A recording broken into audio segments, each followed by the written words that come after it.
অনুষ্ঠানের পক্ষ থেকে সবার পক্ষ থেকে স্বাগত জানাই। আপনি আমাদের সাথে যুক্ত হয়েছেন, সেজন্য আমাদের শুভেচ্ছা ও কৃতজ্ঞতা জানবেন। ধন্যবাদ। জনাব ভূঁইয়া, আমি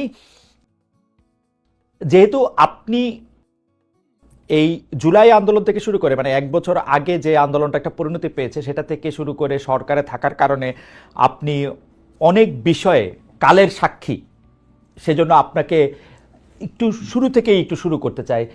জনাব আসিফ মোহাম্মদ সজীব ভাই, আপনি কি করে উপদেষ্টা হলেন? মানে আমি প্রশ্নটা এরকম করে করি, আপনার নাম উপদেষ্টা হিসাবে কে প্রস্তাব করলো বা কিভাবে আপনি উপদেষ্টা পরিষদে গেলেন?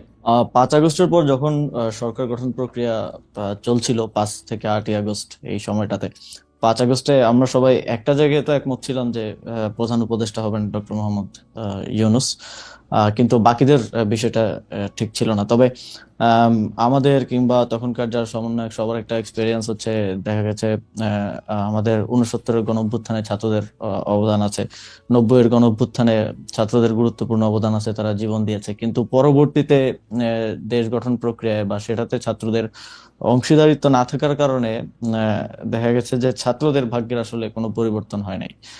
আর একটা বিষয় ছিল, সেটা হচ্ছে গণঅভ্যুত্থানের পরে আমরা যখন উপদেষ্টাদের তালিকা নিজেরাও করছিলাম, আরো বিভিন্ন জায়গা থেকে স্টেক হোল্ডারদের থেকে নিচ্ছিলাম তালিকা, তো দেখে আমাদেরও আহ, অতটা শিওর হতে পারছিলাম না, কারণ আমরা তো তাদেরকে ব্যক্তিগতভাবে চিনতাম না। আমরা হয়তো টিভিতে দেখেছি বা অনেককে দেখিও নাই, শিওর হতে পারছিলাম না যে তারা কতটুকু এই গণঅভ্যুত্থানকে ধারণ করে কাজ করবে। তো সেই জায়গা থেকে আমার যতদূর মনে পড়ে 6 কি 7 আগস্ট, হ্যাঁ, টিএসসি তে আমাদের 158 জন সমন্বয়ক সহ আরো যারা গুরুত্বপূর্ণ ভূমিকা রেখেছিল তাদেরকে নিয়ে একটা বৈঠক ছিল। তো ওই বৈঠকেই মোটামুটি সবাই প্রস্তাব করে যে আমাদের মধ্য থেকে বা ছাত্রদের মধ্য থেকে উপদেষ্টা পরিষদে যাওয়া উচিত। এবং সেখানে যদিও বাকি স্টেক হোল্ডারদের থেকে, যেমন তখন আহ, আহ, সেনাবাহিনী একটা স্টেক হোল্ডার ছিল, তারপরে রাজনৈতিক দলগুলো স্টেক হোল্ডার ছিল, তো উপদেষ্টা পরিষদে যাওয়া উচিত। তো সব দিক থেকে ইয়ে হচ্ছিল যে 2 জন গেলে তারপরে সেখানেই সবাই মিলে সিদ্ধান্ত নেয় যে নাহিদ ভাই এবং আমি উপদেষ্টা পরিষদে যাব প্রাথমিকভাবে। পরবর্তীতে তো মাহফুজ ভাই মাননীয় প্রধান উপদেষ্টার বিশেষ সহকারী হন এবং পরবর্তীতে উপদেষ্টা হন। সেটা কি 158 জন সমন্বয়ক যারা ছিলেন তারা নাম প্রস্তাব করে সেটা ঠিক করেছেন? মানে সেটা কি কোনো ভোটাভুটির মাধ্যমে নাই? হ্যাঁ, সমন্বয়কদের মধ্যে যারা উপস্থিত ছিলেন সবার হুম, মোটামুটি ঐকমত্যের ভিত্তিতেই আমরা যাই। ওকে। উপদেষ্টাদের তালিকার কথা আপনি বলছিলেন, সেই উপদেষ্টাদের তালিকা কার কার কাছ থেকে আসছিল? আপনারা মানে এই কারা উপদেষ্টা হবেন সেই সিদ্ধান্ত কি আপনারাই নিচ্ছিলেন? মানে যারা না, আমরা আমরা একটা প্রক্রিয়ার মধ্য দিয়ে গিয়েছি। সে সময়টায় আমরা একটা লিয়াজো কমিটি করেছি, আপনি যদি হুম, মনে করতে পারেন। জি, সেটার লিড দিচ্ছিলেন আমাদের বর্তমান উপদেষ্টা মাহফুজ আলম, হুম, এবং আরো 4-5 জন যারা বিভিন্ন সোসাইটির বিভিন্ন সেক্টরের সাথে বিভিন্নভাবে সম্পৃক্ত, হুম, হুম, ছাত্রদের মধ্য থেকেই। তো ওনারা মিলেই বিভিন্ন স্টেক হোল্ডারদের সাথে, যেমন বিএনপির সাথে আলোচনা হয়েছে উপদেষ্টা পরিষদ নিয়ে। আমাদের মাননীয় প্রধান উপদেষ্টা ডক্টর মোহাম্মদ ইউনূস স্যার একটা লিস্ট পাঠিয়েছিলেন আমাদের কাছে, সেখান থেকে ইনক্লুড হয়েছে, স্যার নিজে অনেককে ইনক্লুড করেছেন। তো সবকিছু মিলিয়ে একটা উপদেষ্টা পরিষদ প্রাথমিকভাবে গঠিত হয়েছিল। পরবর্তীতে বিভিন্ন সময় সেটা আরো বর্ধিত হয়েছে। আহ, তার মানে হচ্ছে যে আপনারা বিএনপির একটা লিস্ট, জামাতের একটা লিস্ট, প্রফেসর ডক্টর মোহাম্মদ ইউনূসের একটা লিস্ট, সবগুলি নিয়েই মোটামুটিভাবে আমরা যেটা আপনাদের কাছ থেকে জানতে পেরেছি বিভিন্ন সময় বা উপদেষ্টারাও বলেছেন যে একটা সবগুলি নামের মধ্যে থেকে যে নামটা কমন বা যে নামটা নিয়ে বিতর্ক সবচেয়ে কম, এরকম নামগুলি আপনারা খুঁজছিলেন। হুম। ফাইনালি আপনারা যে উপদেষ্টা পরিষদটা পান, সেই উপদেষ্টা পরিষদটা যেই সময় আপনি শপথ নিলেন, যাদেরকে দেখলেন বা তাদের নাম শুনলেন, সেটা নিয়ে আপনারা মোটামুটি সন্তুষ্ট ছিলেন সেই সময়? এখন পর্যন্ত আসলে সত্যি কথা বলতে গেলে সে উপদেষ্টা পরিষদের 50-60% মানুষকে আমরা চিনি। হুম, আর এর বাইরে অনেককে হয়তো আমরা চিনিও না, কিন্তু ঐকমত্যের ভিত্তিতে বা আমরা সোশ্যাল মিডিয়া কিংবা গুগল ঘেটে দেখেছি যে তাদের প্রোফাইল কিরকম। যেমন এমনও অনেকের নাম আসছে যাদের প্রোফাইল বা ব্যাকগ্রাউন্ড একটু প্রবলেমেটিক, তো আমরা বিভিন্ন জন থেকে খোঁজ নিয়ে তাদের নাম বাদও দিতে হয়েছে। আবার এমন নাম আসছে যেটা হয়তো বিএনপির পছন্দ হয়নি বা ওকে। এর খুবই রিজিড পজিশন ছিল, সেটাও বাদ দেওয়া হয়েছে। তো এইভাবে একটা সর্বজন গ্রহণযোগ্য একটা উপদেষ্টা পরিষদ বানানোটাই, যাতে করে সবার একটা ইয়ে থাকে, এটাই ছিল উদ্দেশ্য এবং শেষ পর্যন্ত সেটা হয়েছে। মূলত এটা কোঅর্ডিনেট করেছিল মাহফুজ ভাই। হুম, যে লিয়াজু কমিটি হয়েছিল তারাই, কারণ আমাদেরকে আবার অনেকগুলো যারা নেতৃত্বে ছিলেন তাদের অনেকগুলো দিকে আসলে মেনটেন করতে হচ্ছিল। তো আমরা দেখেছি, আমরা অবগত ছিলাম, বাট পুরো জিনিসটা প্রক্রিয়াটা মাহফুজ ভাই সহ। ওকে। একটু মানে যেহেতু ওইখান থেকে শুরু করলাম, একটু আর্মি নিয়ে কথা বলি। আপনি জানেন যে আওয়ামী লীগের যারা আছেন তারা সবাই মনে করেন, অনেকেই মনে করেন যে এটা আপনাদের ক্রেডিট না। না, আওয়ামী লীগের সবাই মনে করেন মোটামুটি এটা আপনাদের ক্রেডিট না, দেশের লোকজন কোনো আন্দোলনের মধ্যে কোনো অংশগ্রহণ করে না, এটা দেশি বিদেশি ষড়যন্ত্র এক। আর দ্বিতীয় হচ্ছে সেনাবাহিনী বন্দুকের নল উল্টা দিকে ঘুরিয়ে দিয়েছিল বলে তাদের পতন হওয়া সম্ভব হয়েছে। এবং বিশেষ করে সেনাপ্রধানকে তারা দায়ী করেন যে সেনাপ্রধানের বেইমানির কারণেই, কোট আনকোট বেইমানির কারণেই আসলে তাকে দেশ ছেড়ে চলে যেতে হয়েছে, বা আওয়ামী লীগ সরকারের পতন হয়েছে। কিন্তু সেই সেনা প্রধানের ব্যাপারে আপনার বক্তব্য, যেমন আপনি বলেছিলেন যে বুকে পাথর জমা রেখে তিনি ডক্টর মোহাম্মদ ইউনূসকে আসতে বলেছিলেন, বা সেনাপ্রধান ওয়াকার সাহেবকে সরানোর ক্ষেত্রে আপনাদের সাবেক সহযোদ্ধা বর্তমানে এনসিপির নেতা জনাব হাসনাত আবদুল্লাহর কিছু কথা, সেই সবগুলি বিষয় আপনার সাথে সেনাবাহিনীর সম্পর্ক বা সরকারের সাথে সেনাবাহিনীর সম্পর্ক খারাপ করেছে কিনা, বা সরকারের সাথে সেনাবাহিনীর সম্পর্ক আলাদা কোনো কিছু কিনা, নাকি সেনাবাহিনী একটা ডিসিপ্লিন, মানে এটা একটু আপনার কাছে একটু জানতে চাই। বিশেষ না করে আপনার বক্তব্যের পরে এটা এরকম মনে হয়েছে কিনা ডক্টর মোহাম্মদ ইউনূস হয়তো সেনাপ্রধানকে এখন থেকে খারাপ ভাবতে শুরু করলেন, যে উনি যেহেতু আমাকে চানই নাই তাহলে আমিও ওনাকে চাই না, ব্যাপারটা এরকম হয়েছে কিনা? সেনাবাহিনীর সাথে সরকারের কিংবা আমাদের তো কোনো বিরোধ নেই সেনাবাহিনীর সাথে, বরং আমরা মনে করি যে 5ই আগস্টের এবং এর পূর্ববর্তী গণঅভ্যুত্থানের সময়টাতে জুনিয়র অফিসার সহ যারা আছেন তাদের একটা চাপ ছিল যে তারা কোনোভাবেই গুলি করবেন না। সেটা বিভিন্ন মাধ্যমে আমরা দেখেছি, দরবার হলের মিটিং এর ইনফরমেশন লিক হয়েছে, সেখানে আমরা দেখেছি। তো তাদের এই অবদানকে অবশ্যই আমরা স্বীকার করি। তবে কিছু একটা জায়গায় আমার মনে হয় যে যে জায়গাটায় কনফ্লিক্ট সেটা হচ্ছে আওয়ামী লীগের প্রশ্নে, যেটা আমাদের যেই সরকার গঠনের উদ্দেশ্যে 6 তারিখ বঙ্গভবনে যেই বৈঠক হয় 3 বাহিনী প্রধান এবং রাষ্ট্রপতির সাথে, সে সময়কার আমি আগে একটু বলে নিই, কারণ এর আগে যখন কথা বলছি সবাই অনেকে বলতেছিল যে আমার শপথ ভঙ্গ হয়েছে। আমার শপথ গ্রহণ হয়েছে 8ই আগস্ট। 8ই আগস্টের পূর্বের যে কোনো সময়কার বক্তব্য আমার শপথের মধ্যে ইনক্লুডেড হবে না। 8ই আগস্টের পরবর্তী যদি কোনো আমি রাষ্ট্রীয় গোপন তথ্য পাবলিক করি, তা সেক্ষেত্রে আমার শপথ ভঙ্গ হতে পারে। তো গোপনীয়তা শপথ ভঙ্গ হওয়ার বিষয়টা অনেকে বলেছে। তো সেই মিটিংটা ছিল 6ই আগস্ট, সরকার গঠন প্রক্রিয়া আমরা যখন ইয়াতে আলোচনা করি। তো সেখানেই এটা আমি আমার আগের বক্তব্য বলেছি যে সেখানে এই কথাটা এসেছিল যে সেনাপ্রধান বলেছিলেন যে দেশের 30-40% মানুষ তো আওয়ামী লীগকে সাপোর্ট করে। তো যে অন্তর্বর্তীকালীন সরকার আসবে সেটার তো সবার কাছে গ্রহণযোগ্য হইতে হবে। তো আওয়ামী লীগের সেই 30-40% মানুষ তো ডক্টর মোহাম্মদ ইউনূসকে হেট করেন। তো এটা নিয়ে আমাদের 3-4 ঘন্টার মতো প্রায় প্রায় এই টপিক সহ আরো আহ, প্রাসঙ্গিক অন্যান্য টপিক ছিল, বাট এটাই ছিল মূল টপিক। 4 ঘন্টার মতো সম্ভবত বৈঠক হয়েছিল। সেখানে আমরা 4 জন ছিলাম। বাইরে ছিলেন তখন আসিফ নজরুল স্যার ছিলেন, তানজিমুদ্দিন স্যার ছিলেন ঢাকা বিশ্ববিদ্যালয়ের, আরো সমন্বয়করা ছিলেন। ভেতরে আমরা 4 জন ছিলাম, আমি, নাসিরউদ্দিন পাটোয়ারি ভাই, মাহফুজ আলম ভাই আর নাহিদ ইসলাম। তো তখন মূল আলোচনার বিষয়বস্তু ছিল এটাই। এবং আমি তো আমার আগের সাক্ষাৎকারে বলেছি যে, এবং আমি এটা নিজের থেকে বানিয়ে বলি নাই যে বুকে পাথর চাপা দিয়ে মেনে নিলাম, এটা আমি ওনার বক্তব্যকে কোট করেছি। সো এবং এ বিষয়ে আমার জানা মতে কোনো রিবাটাল বা এরকম কিছু তো আসে নাই। তো সেই জায়গা থেকে আমার জায়গা থেকে আমার মনে হয়েছে যে আওয়ামী লীগের প্রতি সিম্প্যাথি থাকাটা এবং আওয়ামী লীগকে ফিরে আনার কিংবা নানা, যেমন এখন একটা কথা শুনতে পাওয়া যায় যে জাতীয় পার্টিকে প্রধান বিরোধী দল করার জন্য একটা তোড়জোড় চলতেছে। এই যে মেকানিজম করে যে মানুষের ম্যান্ডেট কে ইয়ে করা, ম্যানিপুলেট করার একটা প্রক্রিয়া। এবং এই যে আমি যতদূর জানি যে যারা ডামি এমপি ছিল, তারপর আওয়ামী লীগের যারা সাপোজ যাদের ইমেজ অতটা খারাপ না, তাদেরকে জাতীয় পার্টি থেকে ইলেকশন করানোর একটা পরিকল্পনা চলছে।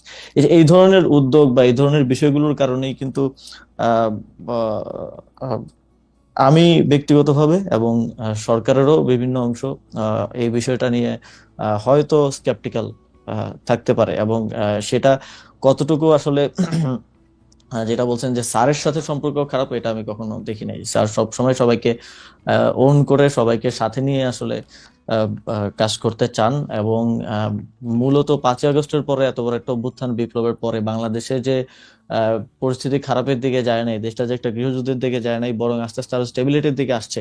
এটা মূলত স্যারের এই সবাইকে অ্যাকোমোডেট করে কাজ করার মানসিকতার কারণেই সম্ভব হয়েছে।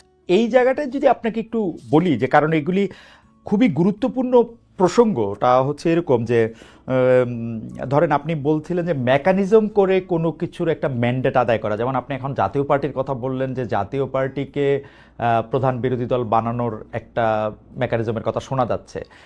আমরা কিন্তু বিভিন্নভাবে শুনতে পাচ্ছি যে সরকারের ভিতরে আরেকটা সরকার আছে। আমরা এরকমও শুনতে পাচ্ছি যে গোয়েন্দা সংস্থাগুলি যারা শেখ হাসিনার সময়ে অ্যাক্টিভ ছিলেন তারা এখনও অ্যাক্টিভ আছেন, বিশেষ করে ডিজিএফআইয়ের কথা বলা হয়।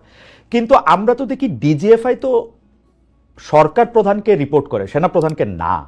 মানে ডক্টর মোহাম্মদ ইউনূসের আন্ডারে ডিজিএফআই। তাহলে এই ব্যাপারটা আসলে কেমন? মানে যদি কেউ মেকানিজমটা করে থাকেন, এটা কি আপনারা সরকার থেকে করতেছেন, নাকি সামরিক বাহিনী বা অন্য কোনো একটা সরকার যাদের আমরা চিনি না তারা করতেছেন? আপনি কি এইটা একটু এখন খালেদ ভাই, অন পেপার তো অনেক কিছুই থাকে, কিন্তু বাস্তব প্রয়োগের ক্ষেত্রে সেটার বাস্তবায়ন বা সেটার প্রক্রিয়াটা অনেক সময় অনেক ভিন্ন রকম হয়ে যায়। আসলে 5ই আগস্টের পরে এখানে শেখ হাসিনা থাকা অবস্থায় যেমন ক্ষমতার কেন্দ্র ছিল শেখ হাসিনা এবং আওয়ামী লীগ রাজনৈতিক দল হিসেবে, 5ই আগস্টের পরে তো ক্ষমতার কেন্দ্রগুলো অনেক অনেক দিকে ভাগ হয়ে গেছে। এখন তো সরকার একমাত্র ক্ষমতার কেন্দ্র না, যেটার আমি মনে করি যে এই ঘটনা প্রবাহে অনেকের অনেক ভুল ছিল, এবং সেই ভুলগুলোর জন্যই দেখা গেছে যে এই ক্ষমতার এই কেন্দ্র বিভাজিত হয়েছে। রাজনৈতিক দলগুলো একটা এখন ক্ষমতার কেন্দ্রে আছে, কারণ হচ্ছে সরকারের যে কোনো পলিসি ডিসিশন, বিগ ডিসিশন রাজনৈতিক দলগুলোকে ছাড়া নেওয়া যাচ্ছে না, তাদের সাথে বোঝাপড়ার ভিত্তিতে, ঐকমত্যের ভিত্তিতে নিতে হচ্ছে। এখানে মিলিটারি একটা ক্ষমতার কেন্দ্র হয়ে উঠেছে 5ই আগস্টের পরে, যেটা 5ই আগস্টে আমাদের রাজনৈতিক দলগুলো সেই ম্যান্ডেটটা ক্যান্টনমেন্টে গিয়ে দিয়েছেন বলে আমি মনে করি। এবং আহ, এই আহ, এই কমপ্লেক্স সিচুয়েশনের কারণে যে এই যে অন পেপার যেরকম আছে যে ডিজিএফআই প্রধান উপদেষ্টাকে রিপোর্ট করবে, কিংবা যেটা যেভাবে চলা উচিত অন পেপার সেটা সেভাবে তার আসলে চলছে না। তো এই সবকিছু মিলে সরকারের ভিতরে, একটা সরকার না, সরকারের ভিতরে এটা সব সরকারের ভিতরেই থাকে, নানা ধরনের মানুষ থাকে। একটা পলিটিক্যাল গভর্নমেন্ট আসলেও তো আমরা বলি যে এখানে ভারতপন্থীরা আছে, এখানে পাকিস্তানপন্থীরা আছে, এখানে অমুক হচ্ছে আমেরিকাপন্থী। তো এই সরকারটা তো আসলে কোনো ইউনিফাইড জিনিস না, এটা তো এক জায়গা থেকে আসে নাই। এই সরকারের যদি 20 জন লোক থেকে 20 জন লোক 20টা জায়গা থেকে আসছে, তো সেই জায়গা থেকে ওই ক্ষমতার কেন্দ্রটা আসলে এক জায়গায় নাই, সেটা বিভিন্ন আহ, ইয়া থেকে মোবিলাইজ হয়। তো অন পেপার যেটা যেভাবে আছে সেটা সেভাবে চলা একটু মুশকিল এই সময়ে। আহ, আমার মনে হয় যে আপনি অনেকগুলি গুরুত্বপূর্ণ বিষয়ে আসলে যতটুকু আপনার পক্ষে বলা সম্ভব একটি সাংবিধানিক পদে থেকে আম, আহ, সেরকমই আপনি বলছেন। কিন্তু আমাদের জন্য যদি একটু আপনি পরিষ্কার করতেন, যেমন যে রাজনৈতিক দলগুলোকে এখন আপনি ক্ষমতার কেন্দ্র বলতেছেন, সরকার অনেকগুলি সিদ্ধান্ত আসলে রাজনৈতিক দলগুলোর বাইরে নিতে পারছে না, সেনাবাহিনীকেও আপনি একটা ক্ষমতার কেন্দ্র বলছেন।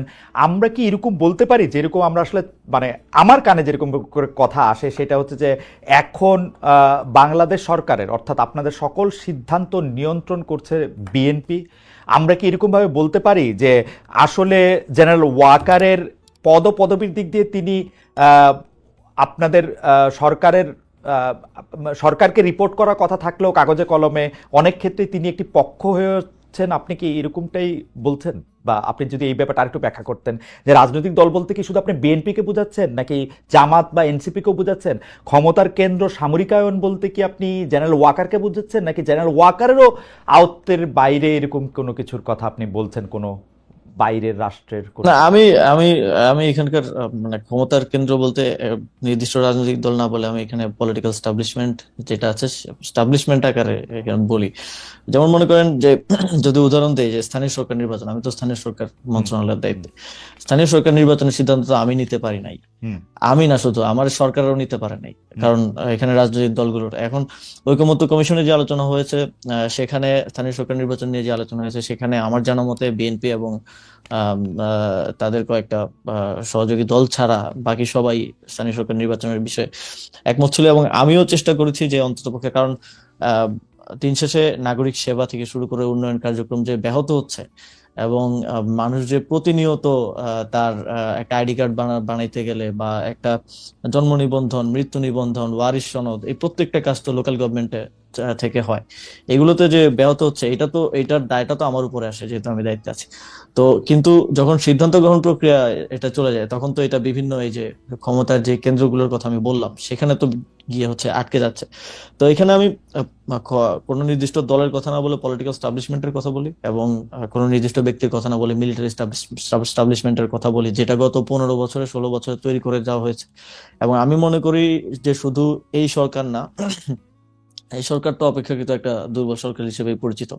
এই সরকার না, যে পরবর্তী পলিটিক্যাল গভর্নমেন্ট আসলো, তাদের এই যে আওয়ামী যে এস্টাবলিশমেন্ট বিভিন্ন জায়গায় রয়ে গেছে, এইটার জন্য ভুগতে হবে একটা দীর্ঘ সময়, তাদেরকেও ভুগতে হবে, এবং এইটা সেটেল করাটা খুবই টাফ জব হবে পরবর্তী যে কোনো সরকারের জন্য। আমি আবার একটু জুলাই আন্দোলনের প্রসঙ্গে একটু আসি। আপনি জুলাই আন্দোলন নিয়ে আপনি আপনি বই লিখেছেন, কলাম লিখেছেন পত্রপত্রিকায়, কিন্তু আমরা যেটি দেখতে পাচ্ছি যে এই আন্দোলনে কার কৃতিত্ব কত বেশি সেটি নিয়ে এখন মানে কয়েকদিন পর পর নতুন নতুন করে এটি আলোচনায় আসছে। সর্বশেষ জনাব নাহিদ ইসলাম, জনাব সাদিক কাইম, মানে তিনি সমন্বয়কে ছিলেন না বা এই জাতীয় কথায় দেখা গেছে যে শিবিরের সাথেও আসলে ছাত্রদের যে দল, রাজনৈতিক দল যারা যেটি গ্রহণ করেছেন, যে এনসিপির একটি দূরত্ব সৃষ্টি হয়েছে, এনসিপির দূরত্ব বিএনপির সঙ্গেও সৃষ্টি হয়েছে, এনসিপির দূরত্ব নানা কারণে জামাতের সঙ্গেও সৃষ্টি হয়েছে, এইসব মিলে এটাকে আপনি আসলে কিভাবে দেখেন? মানে জুলাই আন্দোলনের কৃতিত্ব নিয়ে বা বাটোয়ারা নিয়ে যে এই ব্যাপারটাকে আসলে আপনি কিভাবে দেখেন? অনেক সময় সরকারেরও প্রচন্ড সমালোচনা করা হচ্ছে, কোন সময় কিংস পার্টি বলে, কোন সময় এটা বলে, সেটাও যদি একটু মাথায় রেখে বলেন। জি না, সবার তো হচ্ছে মানে দৃষ্টিভঙ্গি এবং লেন্স তো একরকম না। মনে করেন আমি যখন জুলাই গণ অভ্যুত্থান সংঘটিত হয়, সবচেয়ে গুরুত্বপূর্ণ 10টা দিন আমি ডিটেনশনে ছিলাম। তো ওই সময়ের স্টোরিটা আমিও আরেকজন থেকে আমার শুনতে হয়েছে, বা পত্রপত্রিকা বিভিন্ন জায়গায় আমার দেখতে হয়েছে। প্রথমত 19 জুলাই থেকে 24 জুলাই, এবং পরবর্তীতে আবার 24 জুলাই পরে 2 দিন বেড়েছিলাম, 26 জুলাই থেকে আবার 1 আগস্ট পর্যন্ত ডিটেনশনে থাকা লাগছে। তো আমি আসলে যেভাবে দেখছি, বা আমি যেভাবে সিদ্ধান্ত নিছি, আহ সাদিক কায়েম বলেন বা নাহিদ ইসলাম বলেন, বা আরো যারা আছে, আরো যেমন ছাত্রদলের রাকিব ভাই আছে, তাদের দেখার দৃষ্টিভঙ্গিটা তো এক না। মনে করেন একটা সিদ্ধান্ত, গুরুত্বপূর্ণ সিদ্ধান্ত নেওয়ার ক্ষেত্রে আমরা যারা স্টেক হোল্ডার আছে, যাদের সাথে যোগাযোগ তখন হচ্ছিল, অন্তত 5-6 জনের সাথে যোগাযোগ করতাম। তো এখন মনে করেন আমি ছাত্রদলের রাকিব ভাইয়ের সাথেও যোগাযোগ করলাম, কথা বললাম যে ভাই কালকে আমি এই প্রোগ্রামটা দিতে চাচ্ছি, আমরা কালকে অসহযোগ আন্দোলনের ডাক দিতে চাচ্ছি। সাদিক ভাইয়ের সাথেও কথা বললাম যে অসহযোগ আন্দোলনের ডাক দিতে চাচ্ছি। আবার এই যোগাযোগটা কিন্তু যে আমার সাথে হচ্ছে তা না, আমার সাথেও কখনো হচ্ছে না, কখনো মাহফুজ ভাইয়ের সাথে হচ্ছে, কখনো নাহিদ ভাইয়ের সাথে হচ্ছে, বিভিন্ন স্তরে হচ্ছে। তো তখন সাদিক ভাই আমাকে একটা পরামর্শ দিল, রাকিব ভাই আমাকে একটা পরামর্শ দিল, আরো 4-5 জন আমাকে আরো তাদের মতো করে পরামর্শ দিল। এখন সাদিক ভাই যদি মনে করে যে আমি পরামর্শ দিছি বলেই এটা হয়েছে, এবং উনি বা ওনার দল যদি এটাই বলে সব জায়গায়, তো এইটা তো হচ্ছে মনে করেন যে যাদের সোশ্যাল মিডিয়া বা মিডিয়ায় ওইরকম স্টাবলিশমেন্ট আছে, যাদের ওই সক্ষমতা আছে, ওই লোকবল আছে, তারা তো তাদের ন্যারেটিভটা স্টাবলিশ করার চেষ্টা করে। আবার রাকিব ভাই একটা ন্যারেটিভ দিবেন, রাকিব ভাই বলবে না আমি দিছিলাম পরামর্শটা, এই জন্য এটা হয়েছে। তো এই যে লেন্সটা তো এক এক দিক থেকে একরকম। অনেকে আছে, আরো অনেকে আছে যাদের সাথে আমাদের যোগাযোগ হতো, তারা এটা বলেও না যে এই পরামর্শটা আমি দিছিলাম, ওইটা। তো এই যে এখানে কানেক্টিং পয়েন্টটা সেন্ট্রালে আমরা ছিলাম। তো এই যে লেন্সটা ভিন্ন ভিন্ন, এবং সবার অভিজ্ঞতাটা তো ভিন্ন ভিন্ন, তো সবাই তার অভিজ্ঞতাটাকে এস্টাবলিশ করার যে একটা প্রতিযোগিতা, এটার মধ্যেই নানা ডিস্টরশন, কেউ একটু বাড়িয়ে বলা, কমিয়ে বলা, এইসব নিয়েই হচ্ছে এই বিতর্কটা আর কি। এইভাবেই আমি দেখি। একটা কথা একটু স্পষ্ট করে আমি একটু বলি যে আপনাদেরকে তো আমরা আসলে খেয়াল করছি, জুলাই মাস থেকে, জুলাই 2024 থেকে খেয়াল করছি যে অনেকেই বলে থাকেন, এবং এটা আমি বিভিন্ন সময় বিভিন্ন প্রমাণও পেয়েছি, যে সবচেয়ে বেশি সূক্ষ্মভাবে জিনিসগুলি বিবেচনা করতে পারেন আপনি, দ্রুত আপনি এটা বিবেচনা করতে পারেন, এবং আপনার একটা মত থাকে। আপনি কি খেয়াল করতেন যে ধরেন আব্দুল কাদেরের যে ফেসবুকের যে স্ট্যাটাস পরপর যেগুলি দেওয়া হলো শিবিরের পক্ষ থেকে বা সাদিক কায়েম সাহেবের অনুসারীদের পক্ষ থেকে, এগুলির যেটা জবাব দেওয়া হলো, পরবর্তী প্রেক্ষিতে নাহিদ সাহেব যেগুলির আবার জবাব দিলেন, আবার ধরেন 5 আগস্টের স্মরণের অনুষ্ঠানে আপনাদের গুরুত্বপূর্ণ নেতারা যেভাবে কক্সবাজার গেলেন, আবার তাদেরকে যেভাবে শোকজ দেওয়া হলো, এই পুরোটা জিনিস এরকম মনে হয় না যে জুলাই আন্দোলনের, মানে আপনি লেন্স থেকে দেখা না দেখার কথা বলতেছিলেন, কিন্তু আপনার মনে হয় না যে জুলাই আন্দোলনের এক একটা গ্রুপ এক একজনের অনেক বড় শত্রুতে পরিণত হয়েছে? এইটা আপনার মনে হয় কিনা? আহ, দেখেন ওই এখানে যাদের কথা বলছেন সবাই তো ইয়াং, হুম। এবং সবার বয়সই আমার মতে 30 বছরের নিচে। তো স্বাভাবিকভাবেই মানে এই বয়সের মানুষজনের মধ্যে খুব দ্রুত রিয়েক্ট করে ফেলার বা দ্রুত আহ, আহ, হচ্ছে এক ধরনের রক্ত গরম থাকার বিষয় আছে না, তো সেটার একটা রিফ্লেকশন এটা আমি মনে করি। তবে এইটা আমার মনে হয় যে ছোটখাটো বিষয়ে বিভিন্ন স্বার্থগত বিষয় কিংবা কৃতিত্বের বিষয় হোক, কিংবা সামনে হয়তো ডাকসু আছে বা আহ, আরো কিছু বিষয়ে এটা নিজেদের মধ্যে ছোটখাটো মতানৈক্য বলেই আমি মনে করি। কারণ এখনো বিগার কোশ্চেনে সবার কর্মপন্থা হয়তো ভিন্ন, যারা জুলাই গণঅভ্যুত্থানের স্টেক হোল্ডার ছিলেন, যারা অংশগ্রহণকারী ছিলেন, কিন্তু আহ, আহ, আওয়ামী লীগের প্রশ্নে বলেন, ফ্যাসিবাদের প্রশ্নে বলেন, একটা সুন্দর বাংলাদেশ গড়ার প্রশ্নে বলেন, আমি দেখেছি যে সবাই কাজ করছে। সবার কর্মপন্থা হয়তো ভিন্ন হতে পারে, বা কেউ এটা নিয়ে ডিবেট থাকতে পারে যে কে বেশি করতেছে কে কম করতেছে। ওকে। বা অনেক বা যেটা কক্সবাজার যাওয়ার কথা বললেন শোকজ, বা অনেকগুলো মনে হতে পারে যে এরা বাচ্চামি করতেছে বা তো আহ, ওই বয়সের একটা বিষয় তো আছেই, কিন্তু আমার মনে হয় না যেটা এত বড় বিরোধ যেটা আসলে শত্রুতা বলা যায়। না কেউ, এটা আমার মনে হয় না, যে আসিফ আমি এই প্রসঙ্গ শেষ করতে চাই। এখানে কেউ কেউ যে বলছেন যে এই বিরোধটা আসলে কোনো কিছুর বাটোয়ারা নিয়ে, অর্থাৎ যারা এটার কেন্দ্রে থাকবেন তারা চাঁদা, যদি আমি পজিটিভ অর্থেও বলি, পার্টি চালানোর জন্য চাঁদা হোক বা অন্যান্য গুরুত্বের জন্য কোনো গুরুত্ব পাওয়া হোক, বা বড় নেতা ভবিষ্যতে হওয়ার জন্য এইটা গুরুত্বপূর্ণ, এইভাবে আপনি দেখেন কিনা? আপনি যেটা বললেন সেটা হ্যাঁ ঠিক আছে, বয়সের একটা, কিন্তু না, এই ওইভাবে বিষয়গুলো দেখেন তো কিনা? এই বিষয়গুলো তো আছেই। মনে করেন সবার মধ্যেও তো একটা প্রতিযোগিতা আছে যে বা, মনে করেন শিবির মনে করে বা জামাত মনে করে আমাদের এখান থেকে তরুণ নেতৃত্ব উঠে আসুক। হুম। তো আবার এনসিপি মনে করে যে এনসিপি মনে করতে পারে যে যেহেতু গণঅভ্যুত্থানের অধিকাংশ নেতাই এখানে, আমরাই গণঅভ্যুত্থানের একমাত্র মানে সবচেয়ে বড় স্টেক হোল্ডার। হুম। তো এইগুলো নিয়ে মতানৈক্য, মতের অমিল আছে এবং প্রতিদ্বন্দ্বিতাও হবে সামনে। ছাত্র সংসদ নির্বাচনগুলো টাকা পয়সা আছে, নিয়ে আছে কিনা সেটা গণঅভ্যুত্থান। একটু বলেন, হ্যাঁ, যে একদম টাকা পয়সা আমার নিয়ে আছে কিনা? আমার মনে হয় না। টাকা পয়সা নিয়ে আমি নেই। অন্তত অন্তত দেখি নাই এটা গুরুত্ব পাওয়া, বা হচ্ছে কারো মনে হচ্ছে গ্রিভেন্স থাকে না যে ও আমার কথাটা বললো না, এই কথাটা বলতে গিয়ে, ও কিন্তু আচ্ছা। আমি তো ওই ঐতিহাসিক প্রেক্ষাপটে ছিলাম। হুম এই হুম। গ্রিভেন্স গুলো থেকেই বেশি এটা আচ্ছা। শুরুটাও হয়েছে এবং এটা দিন দিন বাড়ছে।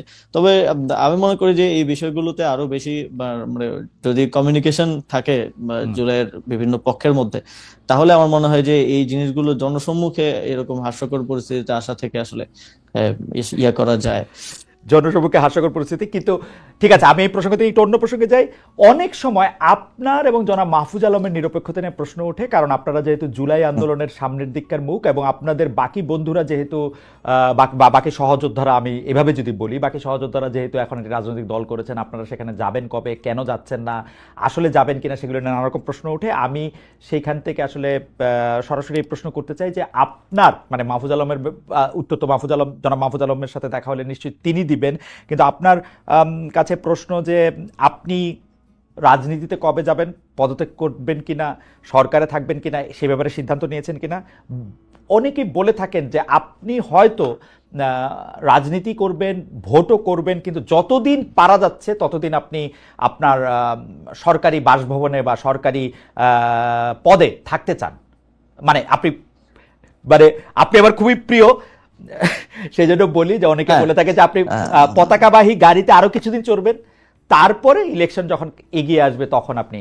দেখেন খালেদ ভাই, পতাকাবাহী গাড়ি বা এই বিষয়গুলো মানে এটা আমরা কখনো চাইও নাই, বা এটার প্রতি আমাদের ওইরকম কোনো মোহও নাই।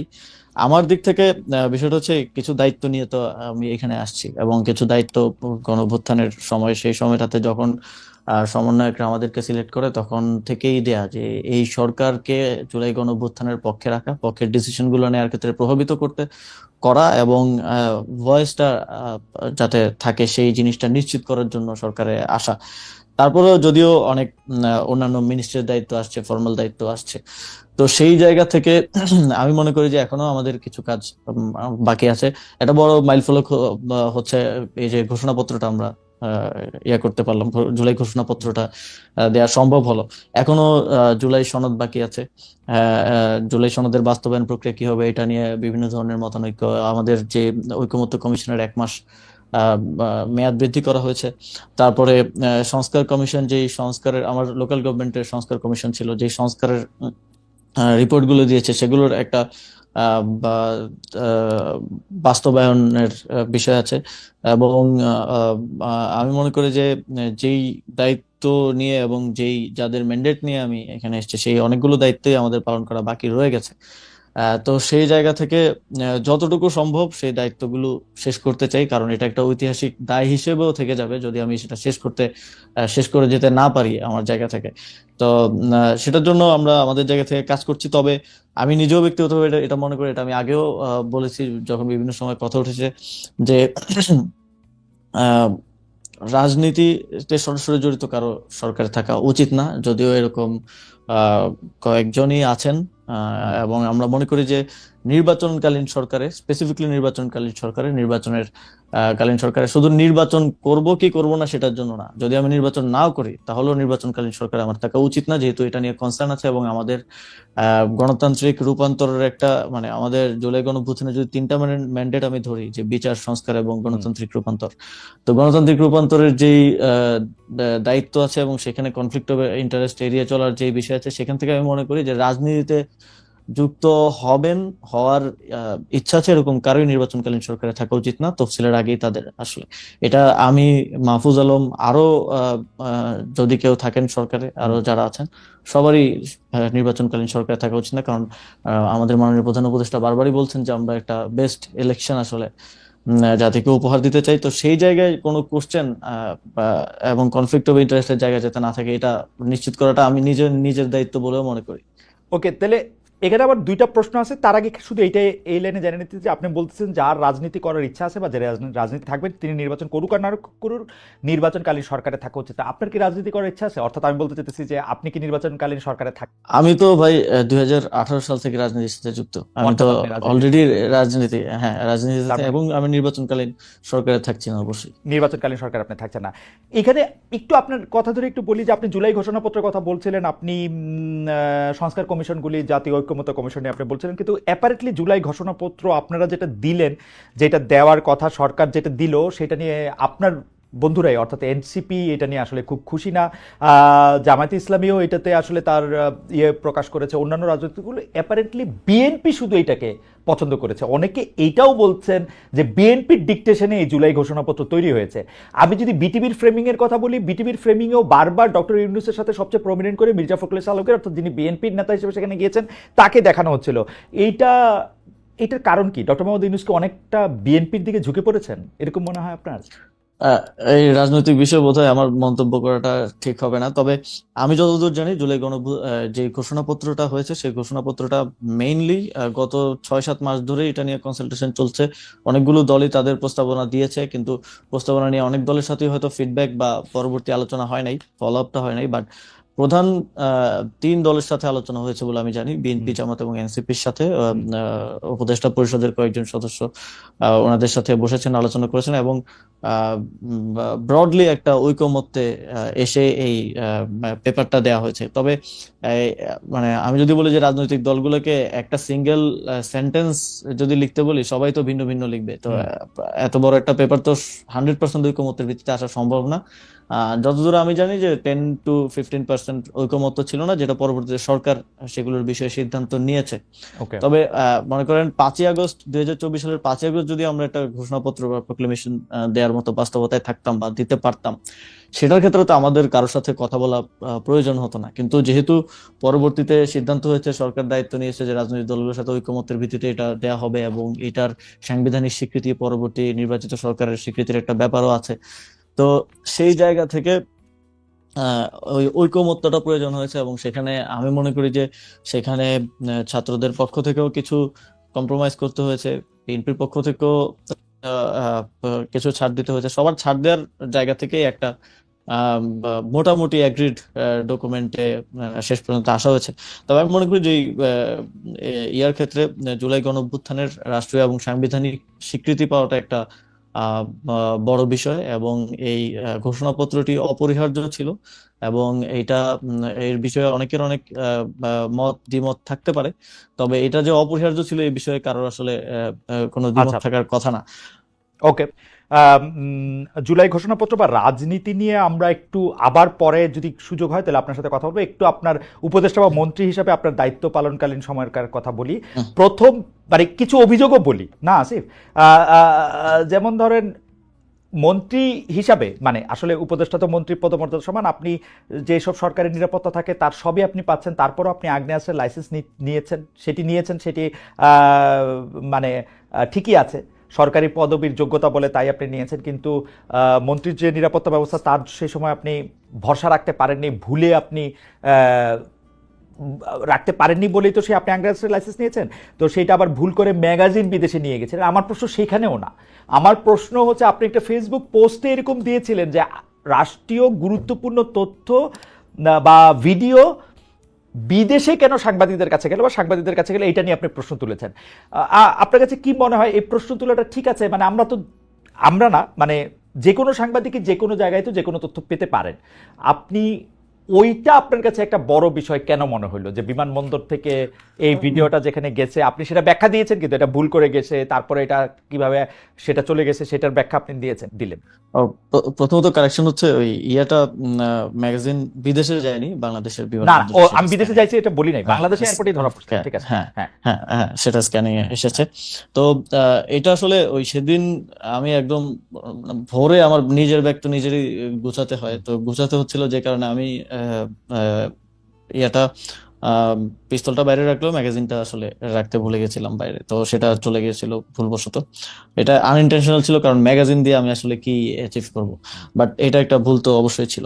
তবে দেখেন খালেদ ভাই, যে আমাদের এয়ারপোর্ট তো একটা আহ, উম, গুরুত্বপূর্ণ এবং সিকিউরড একটা জায়গা। এয়ারপোর্টের একদম বোর্ডিং এর জায়গাটায় সেটা আমি মানে ইভেন আমি ট্রানজিটে ইস্তাম্বুল নামার কথা, ইস্তাম্বুল নামার আগে আগে ইস্তাম্বুল নেমেই আমি দেখলাম যে সেটা সোশ্যাল মিডিয়ায় চলে আসছে। হুম। তো মানে এটা আমি একটা জায়গায় পয়েন্ট করতে চাইছি যে আসলে আপনি আমি বা আমি উপদেষ্টা থাকা অবস্থাতেও সার্ভেইলেন্সের মানে মানে আমি তো আপনাকে প্রথমেই বললাম যে ক্ষমতার কেন্দ্রগুলো তো বিভিন্ন জায়গায়। আমি উপদেষ্টা থাকা অবস্থায় আমার প্রতি যে ধরনের সার্ভেইলেন্স করা হয়, এবং মানে রাষ্ট্রের সরকারের দায়িত্ব থেকে রাষ্ট্রের সার্ভেইলেন্সের না, আমি একটু জানতে শিকার চাই আর কি এই সার্ভেলেন্সটা কি এবং আপনার, এই সার্ভেলেন্সটা কি আপনার আনন্দ দেয় না? মানে প্রায় একই রকম সার্ভেলেন্সে মার্কিন রাষ্ট্রপতিও থাকেন, মানে যারা যত বেশি গুরুত্বপূর্ণ তারা তত বেশি সার্ভেলেন্সে থাকেন। আপনি তো আর চুরি করতেছেন না, আপনি তো আর ডাকাতি করতেছেন না, আপনি সার্ভেলেন্সে থাকলে কি অসুবিধা? না, সার্ভেলেন্স থাকলে তো অসুবিধা না, কিন্তু এটাকে তো আপনার নেগেটিভলি ফ্রেমিং মনে করেন। আমি কোথাও একটা খেতে গেলাম, হুম। হ্যাঁ, তো এটা তো আমার জন্য একটা দৈনন্দিন জিনিস এবং আমি তো খাইতে যাইতেই পারি, এই স্বাধীনতা তো আমার থাকা উচিত। হুম। কিন্তু এইটাকেও তো ভিন্ন ভাবে ফ্রেমিং করা। আমি কয়েকদিন আগে একটা ইয়াতে একটা পোস্ট দেখলাম যে আমি এক জায়গায় বসে আমরা মানে 4-5 জন খাইতেছি, তো একটা একটা গুমনাম পেজ, বাট ওটা আমাকে নিয়ে পোস্ট দেওয়ার কারণে ওই পোস্টটা ভালো রিচ হয়েছিল। তো ওইখানে না কিন্তু আপনার না, দেখছে হচ্ছে আপনি যে খাইতে গেছিলেন আহ, হচ্ছে আপনার ওই বন্ধুদের সাথে যারা এখন এনসিপি নামক রাজনৈতিক দলটার সাথে না না সম্পৃক্ত। না না, ওরা ওরা ওইটা এনসিপির সাথে ওইটা না, না, ওরা ওইটা না। ওরা ওই ইয়াতে ওরা ছাত্র অধিকার পরিষদ আমার সাথে ছিল, পরবর্তীতে ওরা বাকচাষের সাথে বাকচাষের এখন আচ্ছা ছাত্র আচ্ছা, রাজনীতির সাথে গণতান্ত্রিক ছাত্র সম্পৃক্ত। সংসদের হ্যাঁ সাথে, হ্যাঁ, গণতান্ত্রিক হ্যাঁ। ছাত্র সংসদ। তো মানে ওইখানে টেবিলের মধ্যে শুধু পানির বোতল ছিল, কিন্তু ওই পোস্টে উল্লেখ করা হয়েছে যে আসিফ মাহমুদ হচ্ছে মদ খেয়ে, আসিফ মাহমুদের সহযোগীরা সহ মদ খেয়ে মাতালে। তো এটা যে ফ্রেমিং করাটা হচ্ছে, যে সার্ভেলেন্স করে এটাকে ফ্রেমিং করা, তো এইটা তো প্রবলেমেটিক এবং এটা এক ধরনের পারসেপশন তৈরি করে। প্রত্যেকটা জিনিস তো আপনি বা আমি বসে বসে উত্তর দিতে পারবো না। না, আপনার কাছে কি এটা মনে হয় না যে ধরেন আপনি বাংলাদেশে, মানে আমি সাংবাদিকতার আহ, করি বলে আমি দেখি যে বাংলাদেশে যে কয়জন একজন তারকা আছেন আপনি তার মধ্যে সবচেয়ে বড় তারকাদের একজন এখন। সেটা জুলাই আন্দোলনের জন্য হোক, পরে আবার সরকারে যাওয়ার কারণে হোক, সেই জন্য এই ধরনের ইয়া তো থাকারই কথা। কিন্তু আপনার ইঙ্গিতে কি এইটা ছিল যে এই সার্ভেলেন্সটা সরকারের ভিতরে যে অনেকগুলি কেন্দ্র বা সরকার তাদের কেউ করতেছে? আমি আরো সরাসরি বলি, এটা কি কোনো গোয়েন্দা সংস্থাকে আপনি ইঙ্গিত করেছিলেন? হ্যাঁ, আমি আমি এর আগেও বলছি যে হুম। কিছু রিপোর্টের ব্যাপারে আমি একটা সংবাদ সম্মেলনে বলতে গিয়ে বলছিলাম যে আমাকে হাউস থেকে যোগাযোগ করে বলা হয়েছে যে এইটা তো আমাদেরকে চাপ দিছে করার জন্য, এবং এটা টেক্সটটা হুবহু আমি হাউসে ফোন করে জিজ্ঞেস করছিলাম যে আপনারা যে একটা নাম্বার লিখলেন এখানে, এটা হুম। কিসের রেফারেন্সে লিখছেন? আপনাদের ইয়াতে হুম। তো রিপোর্টে তো লেখা জানা গেছে, জনশ্রুতি আছে, এই কিসের রেফারেন্স আপনারা লিখলেন? তখন বললো এটা আমাদেরকে একটা গোয়েন্দা সংস্থা থেকে দিয়ে চাপ দেওয়া হয়েছে এটা রিপোর্ট করার জন্য। তো এই যে এটা তো সরাসরি আছে, আমি সরাসরি কয়েকবার বিভিন্ন জায়গায় বলছি, এবং এটাকে এই মানে আমরা এমন একটা কমপ্লেক্স সিচুয়েশনের মধ্যে আছি যেখানে আসলে আমার কোনো প্রতিষ্ঠানও আমার বিরুদ্ধে আসলে কাজ করছে কিনা হুম। এটাও আসলে বোঝা অনেক সময় মুশকিল হয়ে যায় আর কি। খুবই ইন্টারেস্টিং। তবে আমি আপনাকে একটা তথ্য হিসেবে একটা জিনিস জানায় রাখি, সরকারের মানে সরকারের ভিতরকার অঙ্গগুলি আসলে এভাবেই কাজ করে। মানে আমি আপনাকে দায়িত্ব নিয়ে বলতে পারি, সরকারের অনেক মানে বিগত সরকারের অনেক মন্ত্রীর বিরুদ্ধে যেসব রিপোর্ট হয়েছে তার অনেকগুলি আবার গোয়েন্দা সংস্থাও দিয়েছে। আবার এইটা কিন্তু সব সরকারের সময় করা হয়। যেমন ধরেন নাইকো দুর্নীতির সঙ্গে বিএনপির জ্বালানি প্রতিমন্ত্রী যে সম্পৃক্ত ছিলেন সেটা গোয়েন্দা সংস্থার সরবরাহ করার রিপোর্ট। এরকম নানাভাবে এটা একটার মধ্যে থেকে একটা এরকম হইতে থাকে। এটা চেক এন্ড না ব্যালেন্স না সরকার খালেদ ভাই, প্রধান হিসেবে করে, কিন্তু জাতীয় সেটা নিয়ন্ত্রণ রাখার জাতীয় জন্য। জাতীয় স্বার্থের, জি। না জাতীয় স্বার্থের বিষয় হলে কোনো সমস্যা নেই। হ্যাঁ। আমি মনে করেন কোথাও জাতীয় স্বার্থে ভঙ্গ করার জন্য কোনো বিদেশি কারোর সাথে মিটিং করতেছি, গোপন বৈঠক করতেছি, সেটা আপনি ফাঁস করেন, সমস্যা নেই। হুম। কিন্তু আপনি আমার একেবারেই ব্যক্তিগত ওকে। বিষয় যেটাকে আপনি নেগেটিভলি ফ্রেমিং করার জন্য করছেন, এটা তো নীতি বহির্ভূত হয়। অবশ্যই নীতি বহির্ভূত হয়, এবং তো আপনি সন্দেহ করছেন যে সরকারের ভিতরের যে অংশটুকু মানে মানে হ্যারি পটারের ভাষায় বলতে হয় যাদের নাম আমরা নিতে পারতেছি না প্রমাণের অভাবে, সেরকম কাউরেই আপনি সন্দেহ করতেছে, মানে ধরেন সামরিক গোয়েন্দা বাহিনী বা ওরকম কোনো কিছু। অনেকেই আছে আসলে 5ই আগস্টের পরে আপনি একটু আগেও যেটা বললেন যে জি।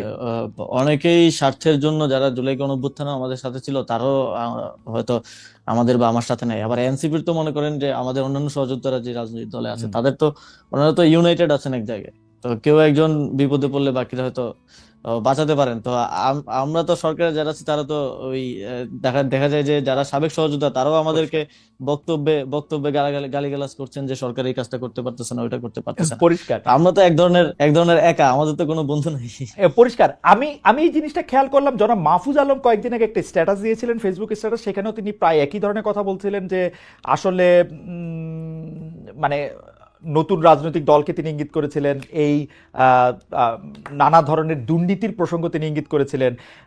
আপনারা কি সত্যি মানে এরকম সরকারের মধ্যে থেকে যদি এরকম ভালনারেবল থাকেন, তাহলে তো আপনাদের আসলে মানে আমরা যারা আপনাদেরকে সমর্থন দিয়েছিলাম তাদের কি কিছু করার আছে এই ব্যাপারে? মানে মানে এটা কি হতে পারে সেটা আমার একটা জানার ইচ্ছা, যদি আপনাদেরকে আসলেই ফ্রেম করা হয়, আসলেই যদি আপনারা এটার মধ্যে থাকেন।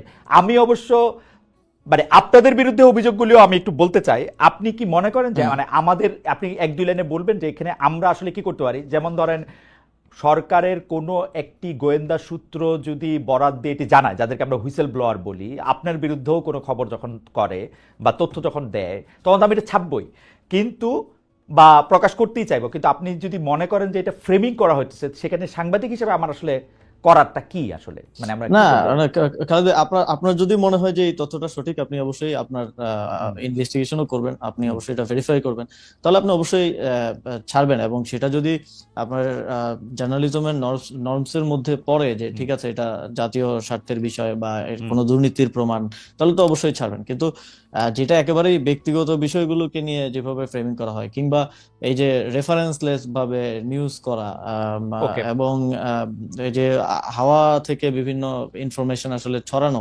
যেটা হচ্ছে আপনার কাছে হয়তো টিভি চ্যানেল আছে বা আপনার কাছে হুম। সেই সক্ষমতা আছে, সেই এস্টাবলিশমেন্ট আছে বলেই যে সেটা করবেন, এটা তো অনুচিত। যেমন মনে করেন যদি বাংলা ভিশনের লাস্ট যে রিপোর্টটা আমাকে নিয়ে, হুম। বিশেষ করে আমার বাবাকে নিয়ে হুম। করা হলো, এটার বিষয়ে যদি আমি বলি যে আপনিও তো দেখছেন, আপনি একজন জার্নালিস্ট হিসেবে আমি এটা আমি আসলে এটার দেখছেন। প্রসঙ্গে আমি এটার হ্যাঁ। প্রসঙ্গে আলাদা করে আসবো, হুম। কারণ এই ব্যাপারগুলি আপনি হুম। আসলে বাংলা ভিশন, ইশরাক আহমেদ, তার মালিক, তার নানা রকম বিষয়ে জড়িয়ে গেছে, সেটা আমি একটু ধারাবাহিকভাবে আসি, এটা আপনি একটু রাখুক, এখানে থাকুক, কারণ আমি এটাতে হুম। আপনাকে হুম। প্রশ্নই করতে চাই। আমাদের অনেক দর্শক আপনি আসবেন শুনে এইসব প্রশ্নগুলি আমাকে করতে বলেছেন, আমি এই প্রশ্নগুলি করবো হুম। আপনার বাবাকে নিয়ে, আপনার এপিএস হ্যান ত্যান এগুলি নিয়ে, এগুলি আমি করবো, কিন্তু আমি একটু আসি। হুম। আমার কাছে এর হুম। এর আগে যেটি জানার দরকার, গোপালগঞ্জে যেদিন এনসিপির কেন্দ্রীয় নেতারা আক্রান্ত হলেন, সেদিন আপনি ঢাকার পুলিশ কন্ট্রোল রুমে বসেছিলেন স্বরাষ্ট্র উপদেষ্টার সঙ্গে, এবং সেটার ফেসবুক পোস্টে আমরা এটা ছবিও দেখেছি। জনাব আসিফ মোহাম্মদ সজীব ভাই, এই ছবিটা আমার ভালো লাগে নাই।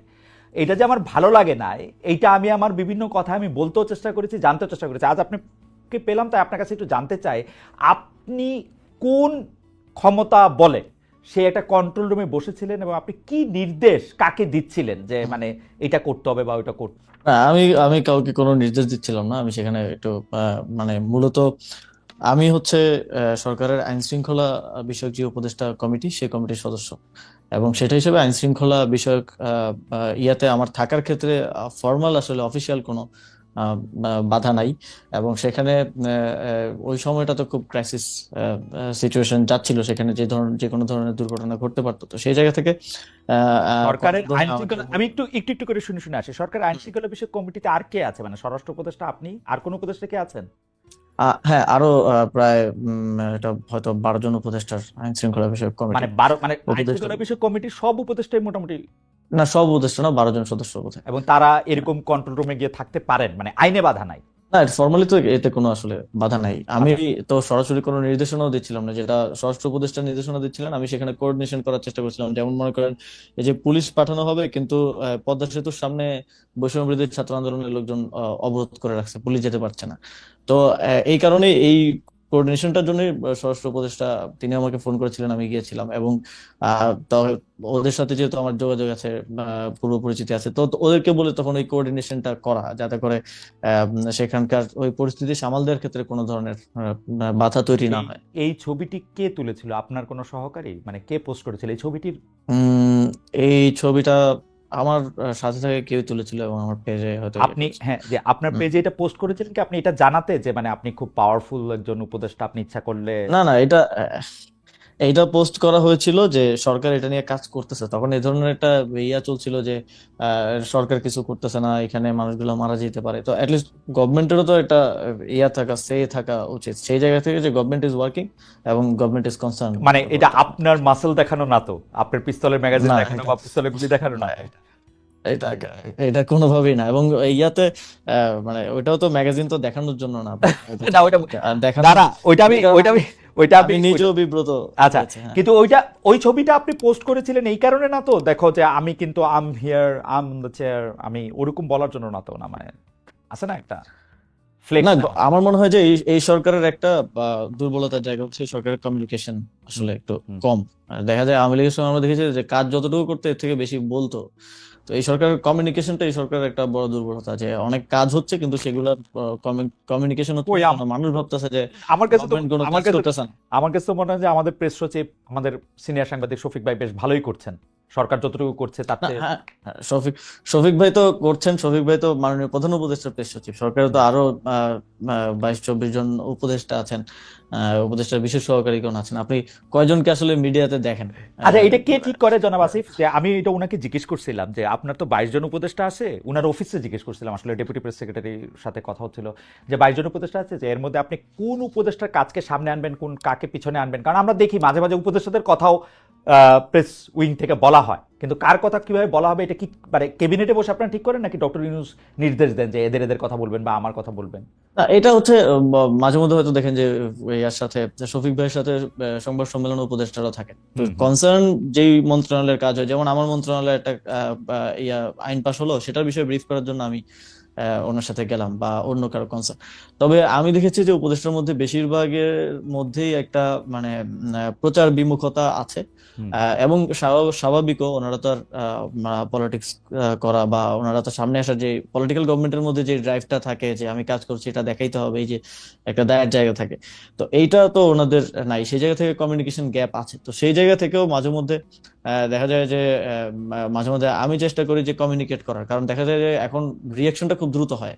এখন ওকে। আওয়ামী লীগের আমলের মতো না, কিছু একটা ঘটলেই দেখা যায় যারা কনসার্ন আছে, এখন নাগরিকদের মধ্যে সচেতনতা বৃদ্ধি হয়েছে, স্টুডেন্টদের মধ্যে সচেতনতা বৃদ্ধি হয়েছে, খুব দ্রুত দেখবেন যে মাঠে নেমে চলে আসছে। ওকে। তো ঠিকমতো কমিউনিকেশন না হওয়াটাও এই রিয়াকশনের একটা বড় কারণ বলে আমি মনে করি। তো এইগুলা ম্যানেজ করার জন্য আমার মনে হয় যে কমিউনিকেশনটা প্রয়োজন, সেই জায়গা থেকেই সেই বিষয়টা পোস্ট করা।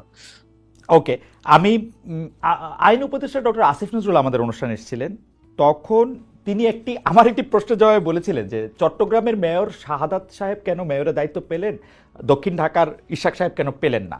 তখন তিনি আমার মানে প্রশ্নের পর প্রশ্নের জবাবে তিনি বলেছিলেন যে এইটা চট্টগ্রামের ক্ষেত্রে সেই সময়কার যে স্থানীয় সরকার উপদেষ্টা ছিলেন জনাব এফ হাসান আরিফ, তার কারণেই চট্টগ্রাম সিটিতে মেয়র হিসেবে দায়িত্ব পান, কারণ তিনি একটি লিনিয়েন্ট ভিউ নিয়েছিলেন তার মেয়র পদে বসার ক্ষেত্রে, যেটা জনাব আসিফ নেন নাই। সেই জন্য ব্যাপারটার ক্ষেত্রে তিনি এটার মধ্যে সিদ্ধান্ত দিতে চান নাই। সার্বিকভাবে বিএনপির সিনিয়র নেতারা কিন্তু অভিযোগ করেন যে আপনি গায়ের জোরে আসলে জনাব ইশাককে বসতে দেন নাই। তো আপনি কি মনে করেন যে সপ্তাহ 10 দিন বা 15 দিনের জন্য জনাব ইশরাক মেয়র হলে সেটা কি, মানে আপনি এটাকে পার্সোনালি নিয়েছেন কিনা বা নিয়েছেন কিনা, মানে এটা আপনার গায়ের জোরের প্রথম ব্যাপারটা যেটা আসছে? জি। হ্যাঁ, প্রথমত খালেদ ভাই পার্সোনালি নেয়ার তো এখানে সুযোগ নাই। হুম। এখানে এই ধরনের জনগুরুত্বপূর্ণ ইস্যুর সিদ্ধান্ত সরকার সর্বোচ্চ পর্যায় থেকেই আসে, এবং এইখানে পার্সোনালি কোনো ডিসিশন নিয়ে তো আমি মানে নিজে ঝুঁকি নিতে চাইবো না। হুম। তো এই বিষয়ে সিদ্ধান্ত উপদেষ্টা পরিষদ এবং ফর্মালি ইনফর্মালি উপদেষ্টা পরিষদ থেকেই মানে হয়েছে, এবং তখন আইনি জটিলতা ছিল অনেকগুলো, যেটা আপনিও জানেন। এবং তখন এই যেহেতু আমি এই মন্ত্রণালয়ের দায়িত্বে, এই মন্ত্রণালয়ের দায়িত্ব অন্য যে কেউ থাকলে তাকেও উপদেষ্টা পরিষদের সিদ্ধান্তই বাস্তবায়ন করতে হতো। এবং আপনি যদি ইশরাক ভাইয়েরও লাস্ট দু একটা প্রেস ব্রিফিং এ উনি নিজেও বলেছেন যে এটা উপদেষ্টা পরিষদের সিদ্ধান্ত, ডক্টর হুম। মোহাম্মদ ইউনূসকে ভুল বোঝানো হয়েছে, উপদেষ্টা পরিষদ ভুল হুম। বুঝাইছে। তো উনি কিন্তু নিজেও বলেছেন, তো সেই হুম। জায়গায় আমার একক স্বেচ্ছাচারী ভাবে এই ডিসিশন নেওয়ার আসলে না, কোনো সুযোগ ইয়াটা নেই। কোথায় আসে, ইয়াটা কোথায় আসে, মানে শাহাদাত যখন মেয়র হন তখন হাসান আরিফ ছিলেন, ইশরাক যখন মেয়র হতে পারেন নাই তখন আসিফ সাহেব ছিলেন। সেই জন্য মনে হয় যে এখানে আসিফ সাহেব কোনো কিছু করেছেন। না, এটা হাসান আরিফ স্যার হয়তো সেই সময়টার কথা আমার ঠিক মনে নেই, এটা হয়তো তিনি উপদেষ্টা পরিষদে আনেন নাই, কিংবা ওই বিষয়ে এত বেশি আইনি জটিলতাও ছিল না। তো হুম। উপদেষ্টা পরিষদে যখন যায় তখন আমার তো মানে স্টেশনের দায়িত্বে থাকা জায়গা হুম। থেকে হচ্ছে আমার ওই সিদ্ধান্তটা বাস্তবায়ন করাটা হচ্ছে আমার দায়িত্ব। ওকে। এবং যেহেতু এখানে আইনি জটিলতা ছিল, একই সাথে এই সিদ্ধান্ত বাস্তবায়নের ক্ষেত্রে আমাদের আসিফ নজরুল স্যারও সহযোগিতা করেছেন, অ্যাটর্নি জেনারেলও হুম। এইটার ক্ষেত্রে আইনি পরামর্শ দিয়েছেন আমাদেরকে। তো এটা যে এককভাবে আসিফ মাহমুদের, এটা রাজনৈতিক কারণে অনেক সময় বলা হয়ে থাকে, রাজনৈতিক প্রতিপক্ষ আমাকে অনেকে মনে করতে পারেন, তারা সেভাবে অ্যাটাক করতে পারেন, কিন্তু শেষ পর্যন্ত তো ইয়া ভাই, ইশরাক ভাই নিজেও বলেছেন যে এটা উপদেষ্টা পরিষদে ওকে। আসলে সিদ্ধান্ত। আমারও মনে হয় যে এটা উপদেষ্টা পরিষদেরই সিদ্ধান্ত, কিন্তু এখানে আবার একটা কথা আসে যে উত্তর ঢাকায় আপনি প্রশাসক নিয়োগ দিয়েছেন সম্পূর্ণ আপনার একক সিদ্ধান্তে। জনাব এজাজ সাহেবের আগে পিছে না যাই না না কিছু না, মনে এখানে করেন, ভাই এইটা এইটা নিয়ে কি আপনি একটু বলবেন? ইদানিং আবার শুনতেছি এটা যে এজাজ সাহেব আপনার এবং সৈয়দা রেজানা হাসান যিনি আরেকজন উপদেষ্টা, তাদের দুইজনের একক পছন্দ তাদের, আপনি একটু ভাই বলবেন? ও এজাজ এজাজ ভাইয়ের নিয়োগটাও কিন্তু উপদেষ্টা পরিষদের সিদ্ধান্ত। এটা কোনো আচ্ছা। মানে এটা তো ফর্মাল এজেন্ডা উত্থাপন হয় নাই, কিন্তু উপদেষ্টা পরিষদের বিবিধে এই বিষয়ে আলোচনা হয়েছে। এবং ওই দিন আমি কোনো একটা কারণে আমি হয়তো সফরে ছিলাম, আমি উপদেষ্টা পরিষদের ওই বৈঠকে ছিলাম না। ইভেন ওই উপদেষ্টা পরিষদের বৈঠকে আমি নিজে ছিলাম না। তো সেই উপদেষ্টা পরিষদের সিদ্ধান্ত হয়েছে, আমাকে সিদ্ধান্ত জানানো হয়েছে, আমি সেটা বাস্তবায়ন করেছি। তো এখন এইটা তো পারসেপশন, ওই যে বললাম যে রাজনৈতিক কারণে পারসেপশন তৈরি করা হয় যে একক সিদ্ধান্ত এত বড় জায়গায় আসলে নেওয়ার সুযোগ নেই। যদি একক সিদ্ধান্ত নেওয়ার সুযোগ থাকতো, আমি আপনার লোকাল গভর্নমেন্ট ইলেকশন দিয়ে দিতাম, আরো অনেক কিছু করে আপনার দিতাম। কাছে কি মনে হয় না ডক্টর মোহাম্মদ ইউনূস যদি তার কোনো একটা বক্তব্যে বা কোনো জায়গায় কোনো কিছুতে যদি এটা পরিষ্কার করতেন যেটা উপদেষ্টা পরিষদের সিদ্ধান্ত, তাহলে আপনার উপর এতগুলি জিনিস আসতো না, এবং ডক্টর মোহাম্মদ ইউনূস ইচ্ছা করে বা ডক্টর মোহাম্মদ ইউনূসের অন্যান্য উপদেষ্টা পরিষদ ইচ্ছা করে এটা জনাব আসিফের উপরে, এরকম আপনার মনে হয় এখানে কিনা? হয়তো সরকার থেকে আরো ভালো কমিউনিকেশন মানে করার মানে এটা সুযোগ এটা ছিল। এটা উনি নিজে না বলেও উনার প্রেস সচিবকে দিয়ে ওটা বলাতে পারতেন। আমি কিন্তু এটা এখন পর্যন্ত, মানে আপনি ঠিকই বলেছেন, ইশরাক সাহেব বলেছেন যে এটা উপদেষ্টা পরিষদের সিদ্ধান্ত, কিন্তু উপদেষ্টা পরিষদের কারো মুখে বা এর কাছে কিন্তু শুনে আমার, মানে প্রফেসর আসিফ নজরুল আমার উপর্যুপরি প্রশ্নের জবাবে তিনি বলেছেন যে তখন হাসান আরিফ এটা খেয়াল করেন নাই, এবারে আসিফ সাহেব সেটা খেয়াল করেছেন। স্পষ্ট, আমি সত্যি মানে সামারি করলে এরকমই দাঁড়ায় কথাটা। তো আমার কাছে মনে হয়েছে যে আমি জনাব হাসান আরিফকে অনেকদিন ধরে চিনি, আমার কাছে মনে হয়েছে যে যেটি জনাব হাসান আরিফের কাছে মনে হইলো যে না আইনি বিষয়ে এটি চলতে পারে, সেটি জনাব আসিফের যখন মনে না হইলো, তার মানে উনি ব্যক্তিগতভাবে ব্যাপারটা নিলেন। এটি কি আপনার মনে হয় না এটা এখানে পরিষ্কার করা দরকার ছিল সরকারের? হ্যাঁ, সরকারের পক্ষ থেকে আরো বেটার কমিউনিকেশন হতে পারতো, যেটা হয় নাই আনফরচুনেটলি। তবে এখানে আসলে ব্যক্তিগতভাবে আমি যেটা বারবার বলছি যে ব্যক্তিগতভাবে সিদ্ধান্ত নেওয়ার কোনো সুযোগই নেই। এত বড় গুরুত্বপূর্ণ বিষয়, যেই বিষয় নিয়ে যমুনার সামনে, মানে যমুনা পর্যন্ত ব্লকেড হয়ে গেল, অবরোধ হয়ে গেল, এরকম বিষয় নিয়ে আমি আসিফ মাহমুদ একা সিদ্ধান্ত নিয়ে নিব, এটা আসলে মানে এটা আমি মনে করি না যে কোনো সচেতন মানুষ এটা বিশ্বাস করবে। ইভেন যেহেতু মানে ইশরাক ভাইও বলছে, এটা খুব ক্লিয়ার যে এটা উপদেষ্টা পরিষদের সিদ্ধান্ত ছিল, এবং এজাজ ভাইয়ের নিয়োগটাও উপদেষ্টা পরিষদের সিদ্ধান্ত ছিল, এবং ওই দিন উপদেষ্টা পরিষদের ওই বৈঠকে পর্যন্ত আমি উপস্থিত ছিলাম না। আমার কাছে যেহেতু আমি স্টেশনের দায়িত্বে আছি, সেই জায়গা থেকে আমার হচ্ছে সিদ্ধান্তগুলো রাইট, বাস্তবায়ন করতে হয়। আমার এখানে একটা রাজনৈতিক অ্যাঙ্গেল দেওয়ার চেষ্টা করা হয়, রাজনৈতিক বিভিন্ন অ্যাবসলিউটলি, ব্যাপার এখানে আছে। অ্যাবসলিউটলি। এবং বাংলা ভাষায় এই প্রবাদটাকে আমরা বলি যে পরের ঘাড়ে বন্দুক রেখে পাখি শিকার করা। এখানে আমরা আমরা আমরা একটু আপনার কাছে আসি।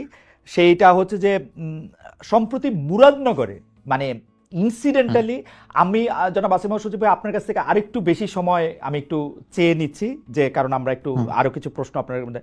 সম্প্রতি মুরাদনগর এবং ইনসিডেন্টালি মুরাদনগর আমারও উপজেলা, মানে আমার পিতা পিতামহ সেই উপজেলা থেকে এসছেন, আমার বাবা দাদা যাদেরকে বলে আর কি। তো আমারও কিছু খবর পাওয়ার কিছু নিজস্ব সোর্স আছে। তো সেই জন্য আমি দায়িত্ব নিয়ে বলছি যে এইটা আসলে সরকারের সাপ্লাই করা কোনো সোর্স না। তো সেই জন্য আমি বলতেছি যে এই কথা তো ঠিক যে একই পরিবারের তিনজনের হত্যা, চাঁদাবাজি, সালিশ বাণিজ্য, যেমন নানা অভিযোগ। ইউপি চেয়ারম্যান শিমুল, সারা দেশে আওয়ামী লীগের রাজনীতিতে জড়িত চেয়ারম্যান কেদের কেউ পলাতক, কেউ জেলখানায়, অনেককে চেয়ারম্যান থেকে বহিষ্কার করা হয়েছে। কিন্তু শিমুল বিল্লাল কিভাবে টিকে গেলেন? এখন এই কথা এই কারণে আসছে যে যে সরি শিমুল শিমুল সাহেবের যে এইটা আসছে এরকম, সেইটার জন্য আপনার বাবা আপনার বাবা তাকে শেল্টার দিচ্ছেন, এবং আপনার বাবা তাকে শেল্টার দিচ্ছেন যে ক্ষমতা খাটিয়ে, সেই ক্ষমতার নাম হচ্ছে আসিফ মোহাম্মদ সজীব ভুঁইয়া। আপনি কি একটু বলবেন যে এই একটা নৃশংস অপরাধ, আমি বাংলা ভিশনের যে কি দেখানো হয়েছে সেক্ষেত্রে থেকে আলাদা করে আমি যতটুকু জিনিস সম্পর্কে শিওর হতে পেরেছি শুধু ততটুকু জিনিসই আপনাকে বললাম, যে তিনজন, তার হত্যা, চাঁদাবাজি, সালিশ বাণিজ্য, ইউপি চেয়ারম্যান, সে আওয়ামী লীগ আমলে ছিল, সবটা মিলে যদি আপনি এটা বলতেন যে আপনার বাবা তাকে সেটা দিচ্ছেন, হ্যাঁ। এবং আহ, আপনি আপনার পলিটিক্যাল গেইনকে সামনে রেখে আপনার বাবা বিএনপির এগেনস্টে আওয়ামী লীগের লোকজনকে দিয়ে একটা পলিটিক্যাল একটা জায়গা তৈরি করতে চান। আচ্ছা, প্রথমত হচ্ছে এই যে আমরা এই সরকার দায়িত্বে আসার পরে, তখন হাসান আরিফ স্যার দায়িত্বে ছিলেন স্থানীয় সরকার বিভাগে, তখন আম, পৌরসভা, জেলা পরিষদ, উপজেলা পরিষদ, সিটি কর্পোরেশন, এই সবগুলো হচ্ছে ভেঙে দেওয়া হয়েছিল অধ্যাদেশ জারি করে এবং পরবর্তীতে পরিপত্র জারি করে। কিন্তু ইউনিয়ন পরিষদ ভাঙা হয় নাই। ইউনিয়ন পরিষদ ভাঙা হয় নাই এই বিবেচনায় যে এতগুলো ইউনিয়ন পরিষদে পরিচালনার মতো যথেষ্ট পর্যাপ্ত মানে প্রশাসক দেওয়ার মতো পর্যাপ্ত অফিসার আমাদের আসলে ফিল্ড পর্যায়ে নাই, সেই কারণে ইউনিয়ন পরিষদ ভাঙা হয় নাই। এবং ইউনিয়ন পরিষদের ক্ষেত্রে যারা পলাতক ছিল, যেহেতু ভাঙা হয় নাই, অধ্যাদেশ পরিবর্তন হয় নাই, সেহেতু যে কাউকে যে কোনো সময় বের করে দেওয়ার সুযোগ নাই। যারা পলাতক ছিল তাদের ক্ষেত্রে স্পষ্ট উল্লেখ আছে 60 দিন স্টেশনে উপস্থিত না থাকলে তাকে বরখাস্ত করা যাবে। সেই প্রক্রিয়ায় অনেককে বরখাস্ত করা হয়েছিল। কিন্তু শিমুল বিল্লালের ঘটনা আমি পরবর্তী খোঁজ নিয়ে যতটুকু জেনেছি, তিনি স্বতন্ত্র প্রার্থী হিসেবে ইলেকশন করেছেন এবং তিনি 5 আগস্টের পরে পলাতক ছিলেন না একদিনের জন্য, তিনি স্টেশনেই ছিলেন। তো নিয়ম অনুযায়ী আসলে তাকে ইয়া করা হয় নাই। এবং এই যে একটা রিপোর্টে বলা হয়েছে যে সব ইউনিয়ন পরিষদ চেয়ারম্যানদেরকে অপসারণ করা হয়েছে, এটা সম্পূর্ণ মিথ্যা। এই সংক্রান্ত ইউনিয়ন পরিষদ অধ্যাদেশ তখন ইয়া করা হয় নাই, তখন অ্যামেন্ডমেন্টও করা হয় নাই এবং পরিপত্র জারি করা হয় নাই। ইউনিয়ন পরিষদগুলো আগের মতোই বহাল ছিল। শুধুমাত্র যারা পলাতক ছিল, স্টেশনে ছিল না, যাদের বিরুদ্ধে অনাস্থা এসেছে, আইন অনুযায়ী তাদেরকে একটা সেকেন্ড, অপসারণ মানে করা আপনি কি হয়েছে। বলতে চাচ্ছেন যে জনাব শিমুল বিল্লাল আওয়ামী লীগের রাজনীতি? আওয়ামী লীগের রাজনীতির সাথে জড়িত ছিল কিনা আমি জানি না, হ্যাঁ, তবে স্বতন্ত্র প্রার্থী ছিল এতটুকু আমি জানি।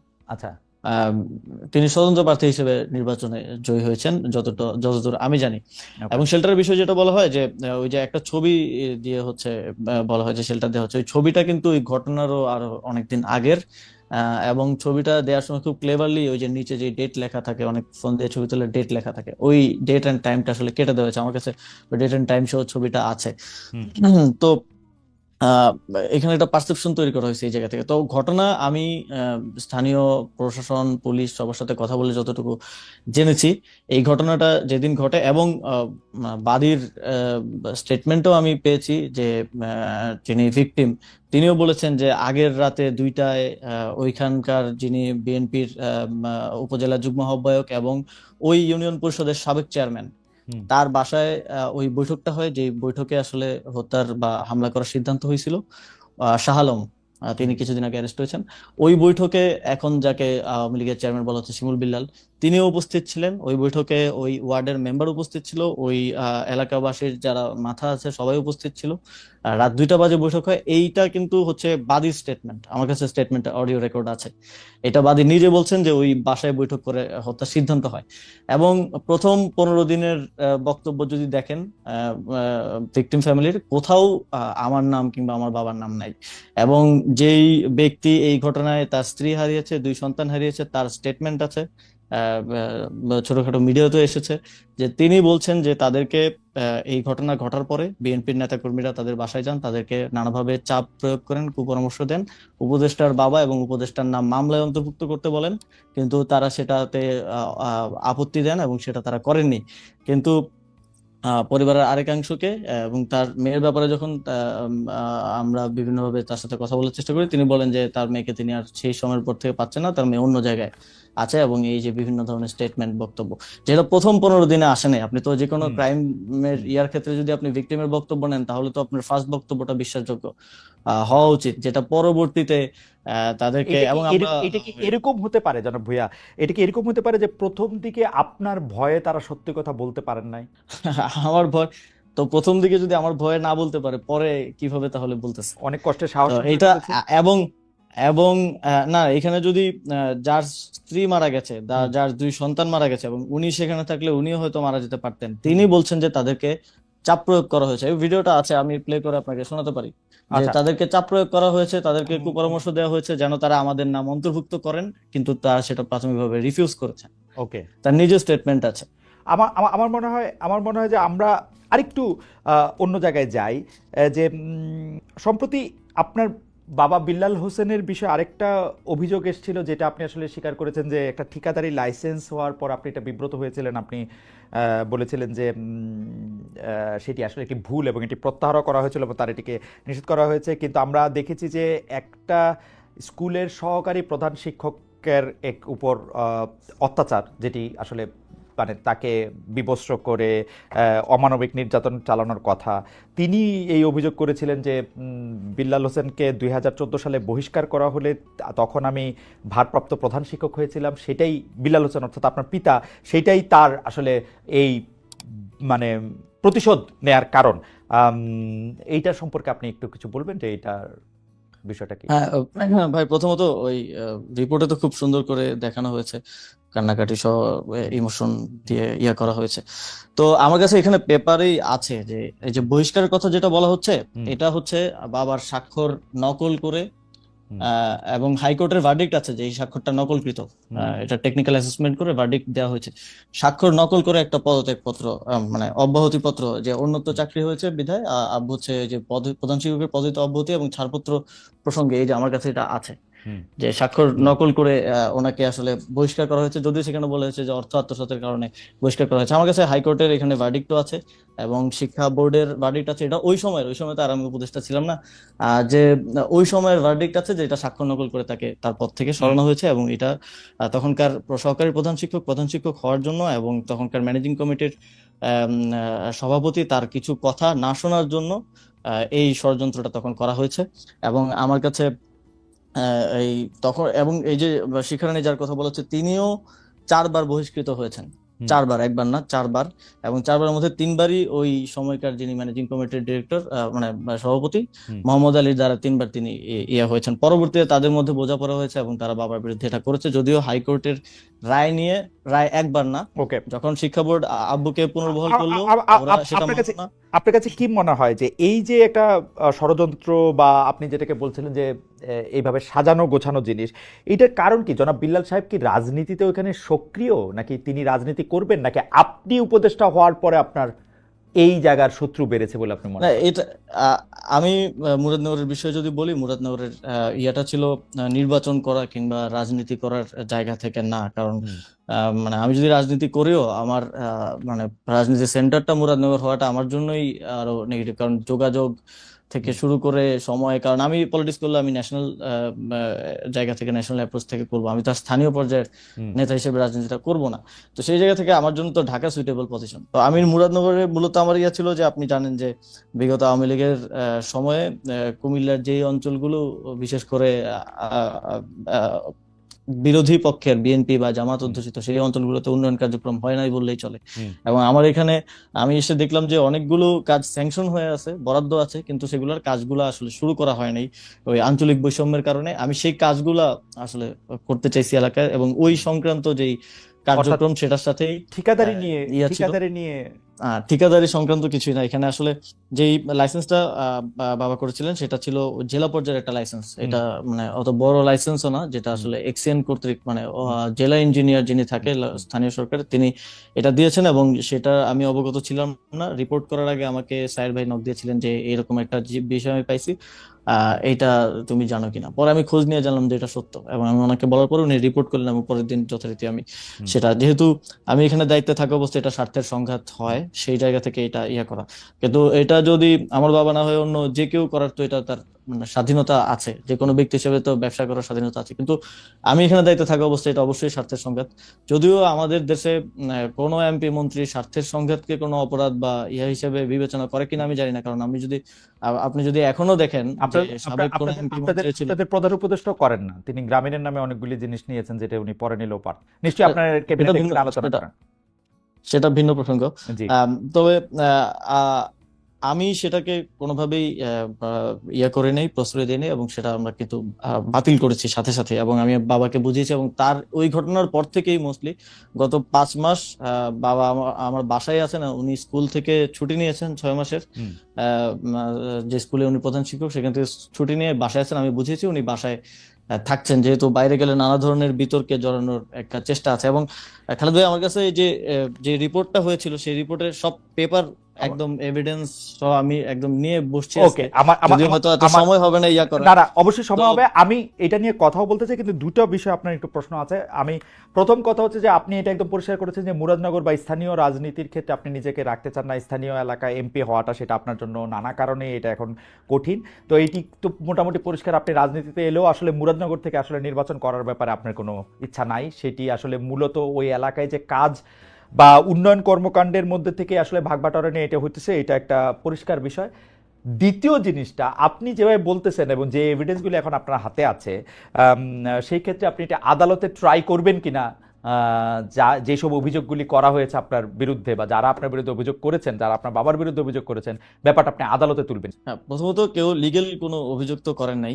এখানে ডিফেমেশন করা হয়েছে এবং এক ধরনের পারসেপশন তৈরি করা হয়েছে, হ্যাঁ, সোশ্যাল জাস্টিস হয়েছে আর কি, এক ধরনের আপনি ডিফেমেশন বেসিস বানায় সুট দেওয়া করবেন হয়েছে। মানে এর চেয়েও অনেক তো অনেক হ্যাঁ, ডিফেমেশন সুট করে। অবশ্যই অবশ্যই আমি ডিফেমেশন স্যুট করব, এবং সেই জন্য আমরা সব এভিডেন্স একত্র করেছি। এবং যেহেতু একটা রিপোর্ট হয়েছে, সেটার একটা রিবাটালও আমরা তৈরি করেছি। আমি যদিও মানে ওপেন আহ্বান জানিয়েছিলাম বাংলাদেশের যে কোনো মিডিয়াকে এটা নিয়ে একটা ফ্যাক্ট বেসড ইয়া করার জন্য। আপনি চাইলে আপনিও করতে পারেন।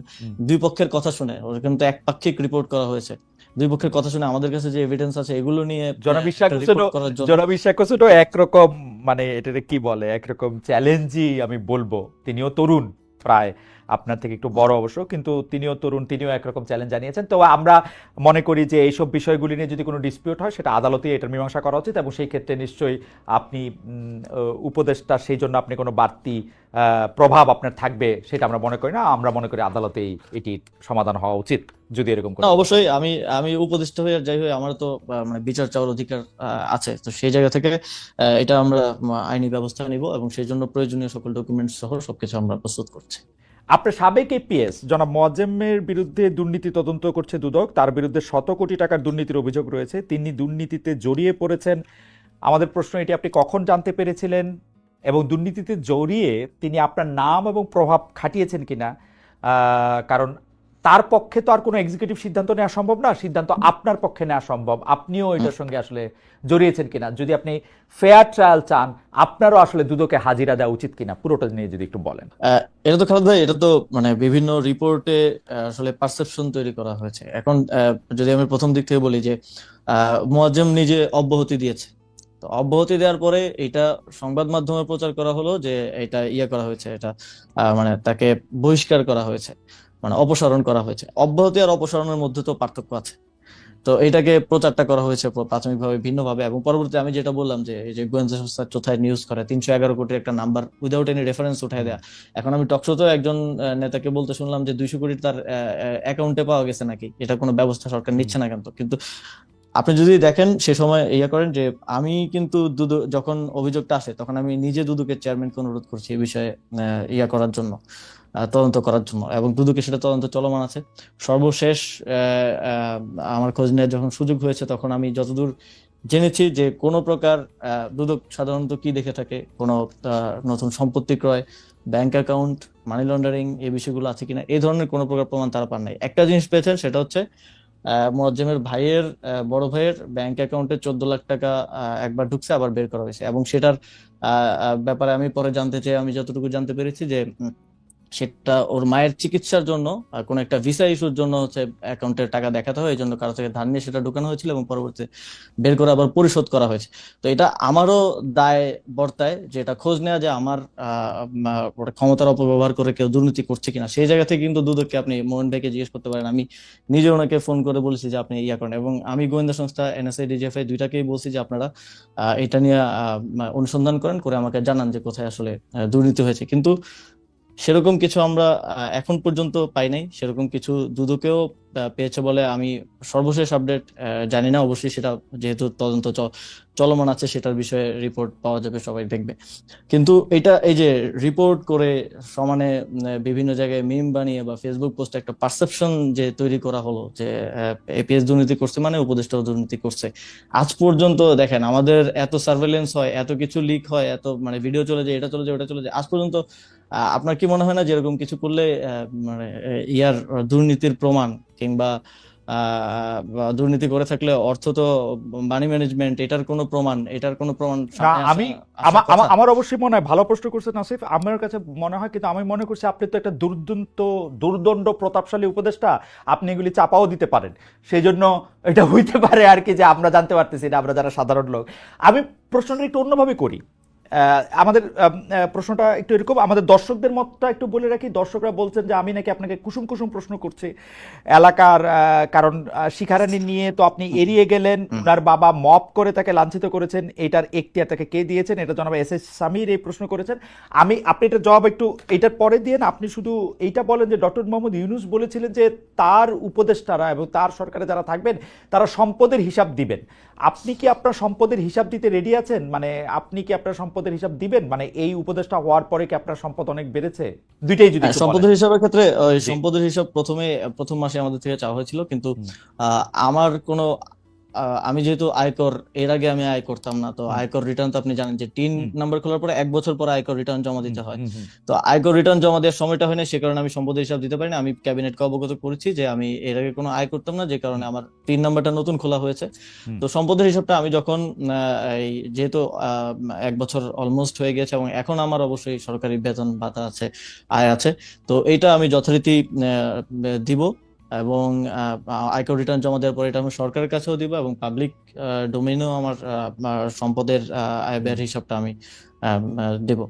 ওকে। আর মপ করে শিখারানির ব্যাপারটা কি, আপনি এটার কোনো জবাব দিতে চান? জনাব এস এস সামির একটা কথা হ্যাঁ, হ্যাঁ, বলছিলেন। অবশ্যই অবশ্যই। জি। এখানে মানে মপ করে যেটা বলা হচ্ছে, একটা ভিডিওতে দেখানো হচ্ছে, কিন্তু সেখানে মানে ফ্রেমিংটা খুব ইন্টারেস্টিংলি করা হয়েছে। শিখারানী যখন তিনি প্রধান মানে ভারপ্রাপ্ত প্রধান শিক্ষক ছিলেন, যখন বাবাকে এই যে স্বাক্ষর জালিয়াতি করে অব্যাহতি দেওয়া হলো 3 কি 4 বছর 5 বছর বোধহয়। তো সেই সময়টাতে তিনি শিক্ষার্থীদেরকে মানে কেউ হিজাব পরে আসলে তাকে মারধর করা। আমাদের ওই স্কুলে আমি 2 বছর পড়াশোনা করেছি, ক্লাস 6 7। তো স্কুলের পাশে হচ্ছে একটা মসজিদ আছে, ওই মসজিদ এবং স্কুলের সংযোগের জন্য একটা পকেট গেট আছে। ওই পকেট গেটটা উনি বন্ধ করে দিয়েছিলেন যাতে স্টুডেন্টরা নামাজ না পড়তে পারে, স্টুডেন্টদেরকে মারধর করা। আপনার মনে আছে খালেদ ভাই, 5 আগস্টের পরে ইভেন হলিক্রস কলেজের মতো ইয়াতেও যেসব টিচারদেরকে স্টুডেন্টরা পছন্দ করতো না, তাদের বিরুদ্ধে এক ধরনের মব তৈরি করা হয়েছিল। এবং মানে দেশের অনেক ভালো ভালো স্কুল কলেজে এই ঘটনাগুলো ঘটেছে, এবং এটারই ধারাবাহিকতা হিসেবে 5 আগস্টের পরে শিখারানী রায়ের বিরুদ্ধে যেহেতু স্টুডেন্টদের একটা ইয়া ছিল, কিন্তু ক্ষোভ ছিল, কিন্তু তারা সেটার আপনি কি বহিঃপ্রকাশ করতে গিয়ে। যেন আসিফ মোহাম্মদ সজীব ভাই, আপনি কি সত্যি এটা বলতেছেন যে বাংলাদেশের কোনো একটা হিন্দু স্কুল শিক্ষক, আমরাও তো আসলে হিন্দি স্কুল শিক্ষক শিক্ষিকার কাছে আমরা পড়েছি, কিন্তু তারা কখনো নামাজ পড়তে বাধা দিয়েছেন, হিজাব পরেছেন বলে কাউকে মারধর করেছেন, এরকম আমি কখনো দেখি নাই, এক্সপেরিয়েন্সও খালেদ ভাই, করি না আসলে। আপনি আপনি আপনার বাড়ি তো মুরাদনগর, আপনি আপনার জি। বাড়ি থেকে যে কাউকে হচ্ছে আমাদের ওই স্কুলের আশেপাশের বা যে সিরিয়াসলি। কোনো র্যান্ডম যে কোনো বাসায় গিয়ে কথা বলতে বলেন, তারা এটা বলবে, তারা এটা একদম। এবং আমরা ওই যে রিপোর্টের ইয়াতে ওই আপনি যদি যে কোনো স্কুলের স্টুডেন্টকে জিজ্ঞেস করেন, হুম, ইভেন ওই বাচ্চাটাকে মারা হয়েছে হিজাব পরার কারণে পিটিতে, স্কুলে যে প্রারম্ভিক যে ইয়া হয়, এবং তার দাদি আসছে বিচার চাওয়ার জন্য, তার দাদিকে লাথি মেরে ফেলে দেওয়া হয়েছিল সে সময়টায়। এবং তিনি সে সময় দোর্দণ্ড প্রভাবশালী ছিলেন, এবং দুইজন স্টুডেন্টকে তার কথা না শোনার কারণে তিনি পুলিশ দিয়ে অ্যারেস্ট করেছিলেন। মানে দুইজন আন্ডার এজ, মানে স্কুলের স্টুডেন্ট আর কি, 14-15 ওকে। বছরের দুইটা বাচ্চাকে। এইগুলো আপনি সেখানে ওই আশেপাশের অভিভাবক যারা আছে, যে কাউকে জিজ্ঞেস করলে এই বিষয়গুলো আপনারা জানতে পারবেন। বেশি দিন আগের তো ঘটনা না, রাইট। 2014 সাল থেকে 19 সালের ঘটনা। তো এখন যে মবটা করা হলো, সেটাতে কি আপনার ভূমিকা ছিল কোনো? আপনি বলেছিলেন যে তোমরা যাও গে না, পিটায় 5 আসো। আগস্টের না 5 আগস্টের পরে যেভাবে আসলে বিভিন্ন স্কুলে সারা দেশে মব হয়েছে, আমরা সরকার থেকে সেটা নিউট্রালাইজ করার জন্য চেষ্টা করেছি। শিক্ষা মন্ত্রণালয় সে সময় কাজ করেছে, এবং সেখানে ওই যে একটা ভিডিওতে যেখানে দেখানো হচ্ছে, সেখানে বাবা মূলত গিয়েছিলেন তাকে সেখান থেকে মানে বাঁচানোর জন্য। মানে শিক্ষার্থীদের থেকে শিক্ষার্থীরা প্রথমে দাবি করে পদত্যাগের, তিনি পদত্যাগ করতে রাজি না হলে এক ধরনের মানে মব তৈরি করা হয় এবং ওই ধরনের সিচুয়েশন তৈরি করা হয়। কিন্তু পূর্ববর্তী শত্রুতা এবং জের ধরে তিনি দায়টা আমাদের উপর, বাবার উপরে দিয়েছেন। এবং ওই শত্রুতার রেশটা যদি আমি বলি, তাহলে তিনি এই যে স্বাক্ষর জালিয়াতি করে বাবাকে অপসারণ করার কারণেই তো উনি আসলে প্রধান শিক্ষক, উনি তো বেনিফিশিয়ারি ওটার, উনি প্রধান শিক্ষিকা হতে পেরেছেন।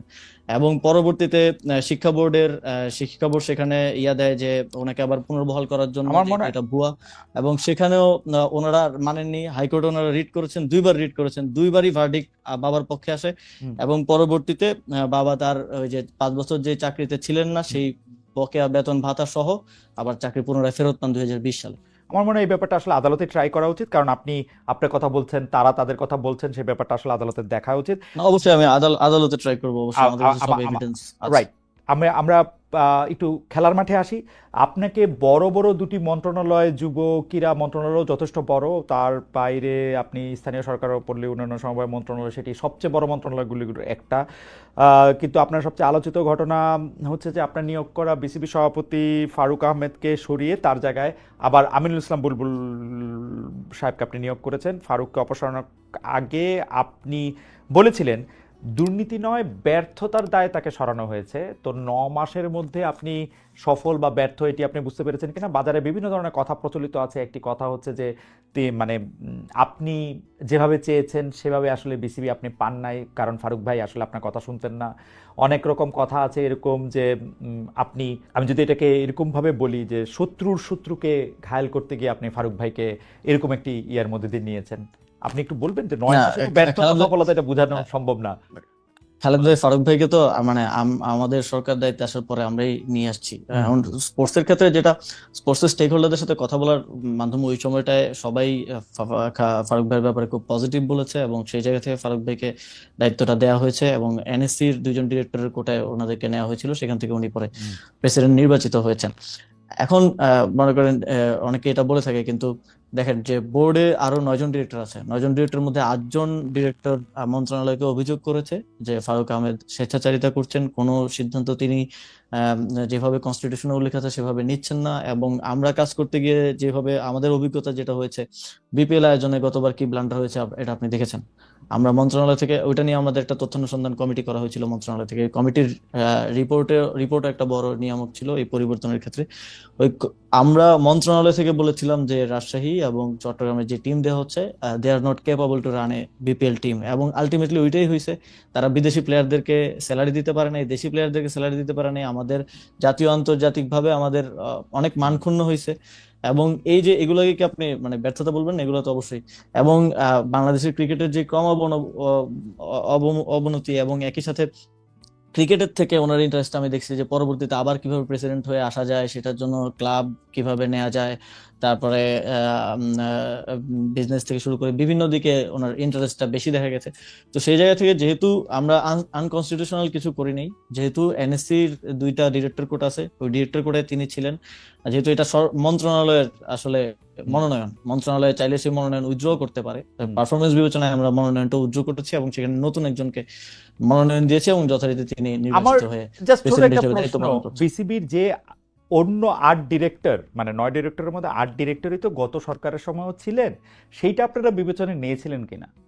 যে আপনাদের 2জন মাত্র ডিরেক্টর, শুধু আপনি নতুন নতুন নতুন নিয়োগ আপনি মন্ত্রণ থেকে দিয়েছেন, কিন্তু 9 ডিরেক্টর সব ডিরেক্টরই তো সরকারের সময় ছিলেন। মোট 25 জন ডিরেক্টর ছিলেন এবং তার জি। মধ্য থেকে প্রায় 15 জনের কাছাকাছি পালিয়ে গেছেন বা হুম হুম পদত্যাগ করেছেন। হুম 2-1 জন পদত্যাগ করেছেন, বাকিরা পালিয়ে গেছেন। হুম ক্লাবের ভোটে যারা নির্বাচিত হয়েছেন হুম।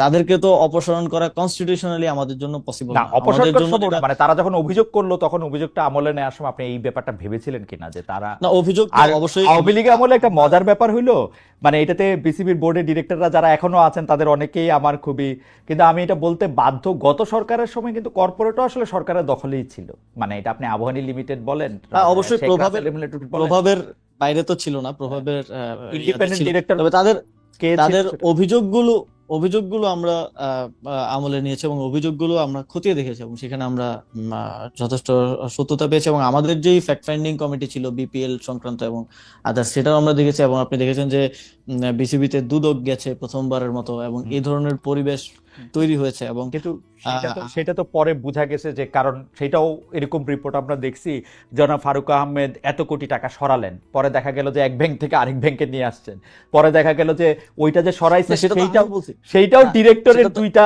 ওই দুই ডিরেক্টরের সইয়ে, হ্যাঁ, তার সইয়ে না। না, সেটা তো আমিও বলছি। যখন ওই বিষয়টা আসলো তখন আমি নিজে বলছি এবং সেটার জন্য আমাকেও লোকজন গালি দিচ্ছে যে আমি বোধহয় ভাগ পাইছি, অথচ টাকাটা এক ব্যাংক থেকে আরেক ব্যাংকে সরানো হয়েছিল। সেটা এখন আমাদের দেশে তো এই ফ্রেমিংটা হয়, এটা বাস্তব। তবে সেটা আমার ফারুক ভাইয়ের সাথে এখনো আহ, ভালো সম্পর্ক। আমার ওনার সাথে কোনো ব্যক্তিগত বিরোধ বা ইয়া নেই।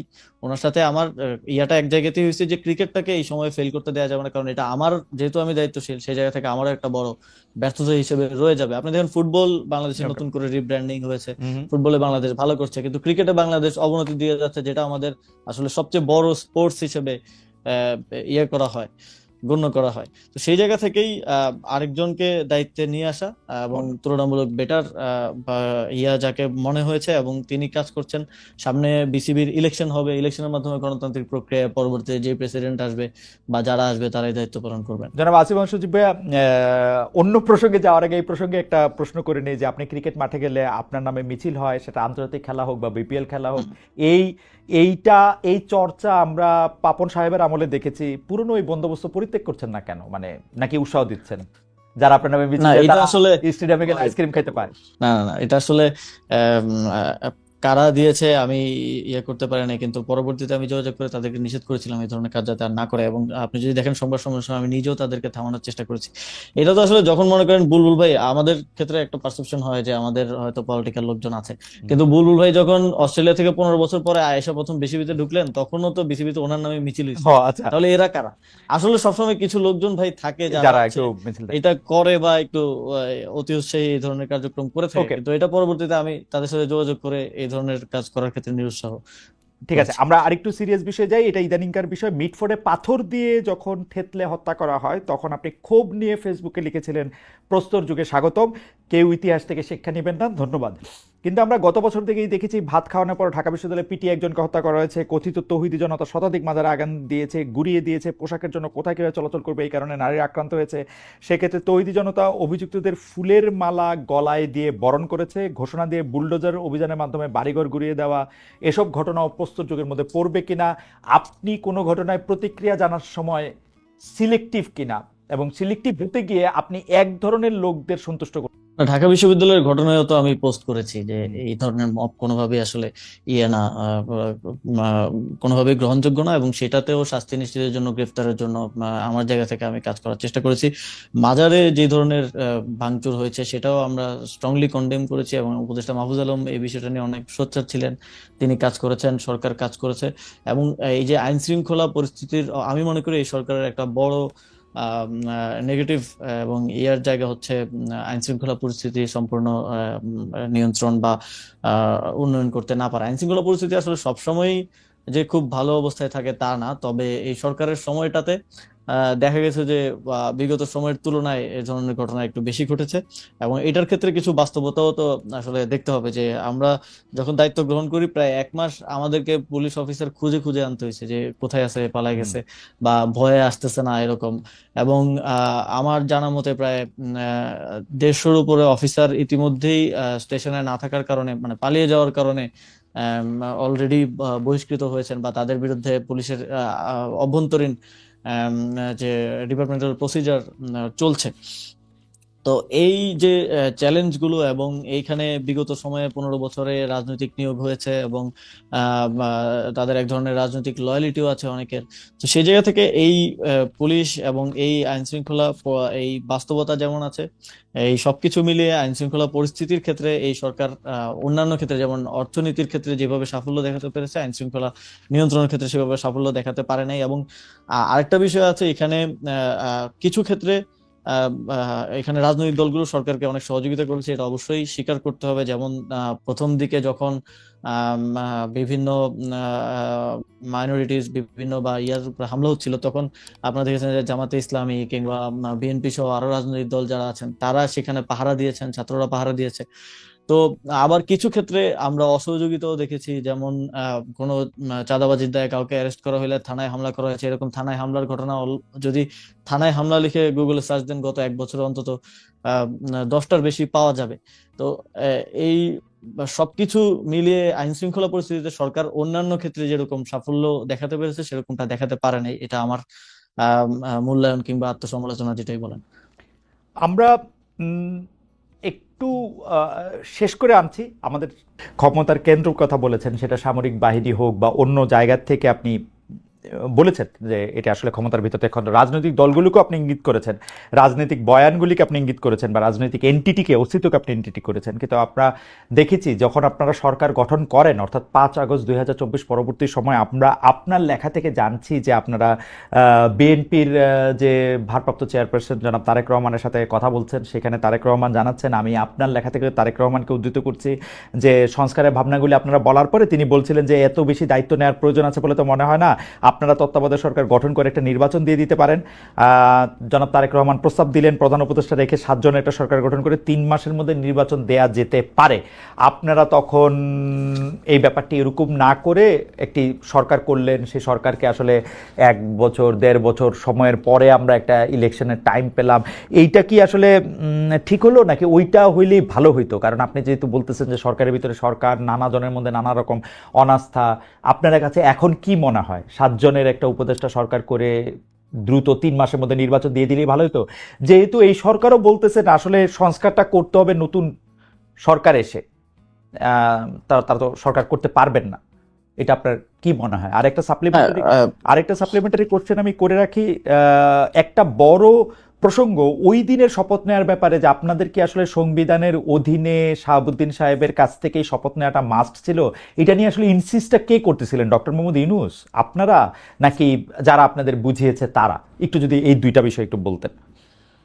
প্রথমত আমাদের এক দফার প্রথম অংশ হচ্ছে শেখ হাসিনার পতন এবং দ্বিতীয় অংশে আছে হচ্ছে ফ্যাসিবাদী ব্যবস্থার বিলোপ। ফ্যাসিবাদী ব্যবস্থার বিলোপ এই অংশ বাস্তবায়নের জন্যই এটাই ছিল আমাদের মূল উদ্দেশ্য 5 আগস্টের পর থেকে। এবং সেইখান থেকেই আমরা মনে করেছি যে শুধুমাত্র একটা নির্বাচন এই ফ্যাসিবাদী ব্যবস্থার বিলোপ করতে পারবে না। সেই জায়গা থেকে রাষ্ট্রের বিভিন্ন সাংবিধানিক প্রতিষ্ঠান থেকে শুরু করে একটা বড় ধরনের পরিবর্তন এবং সংস্কার প্রয়োজন। সেই জায়গা থেকেই একটা অন্তর্বর্তীকালীন মানে সরকার গঠন করা। যদিও আপনি যদি আমাদের রূপরেখা দেখেন 5 আগস্টের আগেও যখন আমি একটা 5 পয়েন্টস রূপরেখা দিয়েছিলাম, সেখানে স্পষ্টভাবে উল্লেখ ছিল যে রাজনৈতিক তারপরে সিভিল সোসাইটির প্রতিনিধি, ছাত্র প্রতিনিধি মিলিয়ে আমরা একটা জাতীয় সরকার করতে চাই। যদিও জাতীয় সরকারটা বিএনপি ডিনাই করার কারণে সেটা করা সম্ভব হয়নি, সেটা হলে এই সরকারটা আরো শক্তিশালী হতে পারতো। এবং এই যে বিভিন্ন সময় কথা ওঠে এই সরকারের ম্যান্ডেট কতটুকু আছে, সংবিধান সংস্কার করতে পারবে কিনা বা কতটুকু করতে পারবে কতটুকু করতে পারবে না, কিংবা অনির্বাচিত সরকার, এই জিনিসগুলো থাকতো না। এবং একটা শক্তিশালী জাতীয় সরকারের মাধ্যমেই আসলে সংস্কার বিচারের প্রক্রিয়া মধ্য দিয়ে একটা নির্বাচনের ইয়াতে যাওয়া যেত। তবে সেটা সম্ভব হয়নি, কারণ সে সময় 9 তারিখ রাতেই যখন আমরা জনাব তারেক রহমানের সাথে মিটিং করি, সেখানে তিনি জানিয়েছেন যে জাতীয় সরকারে বিএনপি থাকতে চায় না। তো সেক্ষেত্রে আমরা আর এই জাতীয় সরকারের বিষয়টা নিয়ে আর আগাতে পারিনি, কারণ আপনি জানেন যে বিএনপি কে ছাড়া জাতীয় সরকার আসলে, জাতীয় মানে কি সবাইকে যদি না আনা যায় সেটা তো আর জাতীয় থাকে না। তো সেই জায়গা থেকে একটা অন্তর্বর্তীকালীন সরকার গঠন করা হয়। সরি, পরের প্রশ্নটা। প্রশ্নটা ছিল কিছু হচ্ছে যে এই যে সংবিধানের অধীনে বা রাষ্ট্রপতির কাছ থেকে শপথ নেওয়ার বিষয়টা আসলে কে আপনাদেরকে বাধ্য করলো, ডক্টর মোহাম্মদ ইউনূস?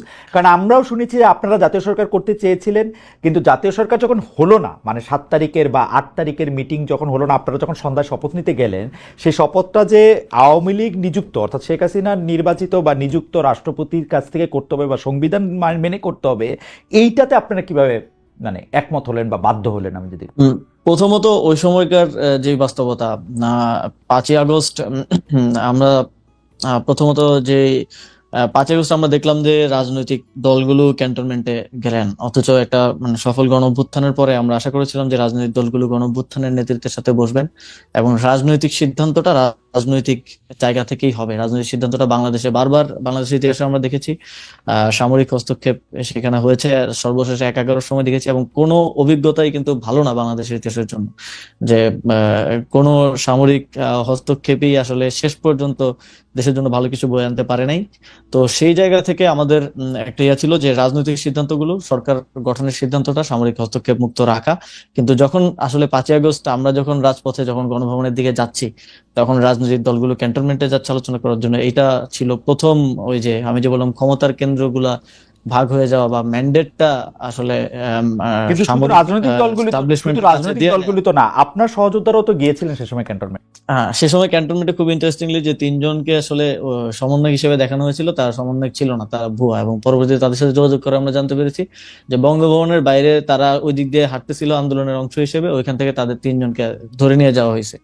তো তারা আমাদের সমন্বয়ক তালিকায় নাই।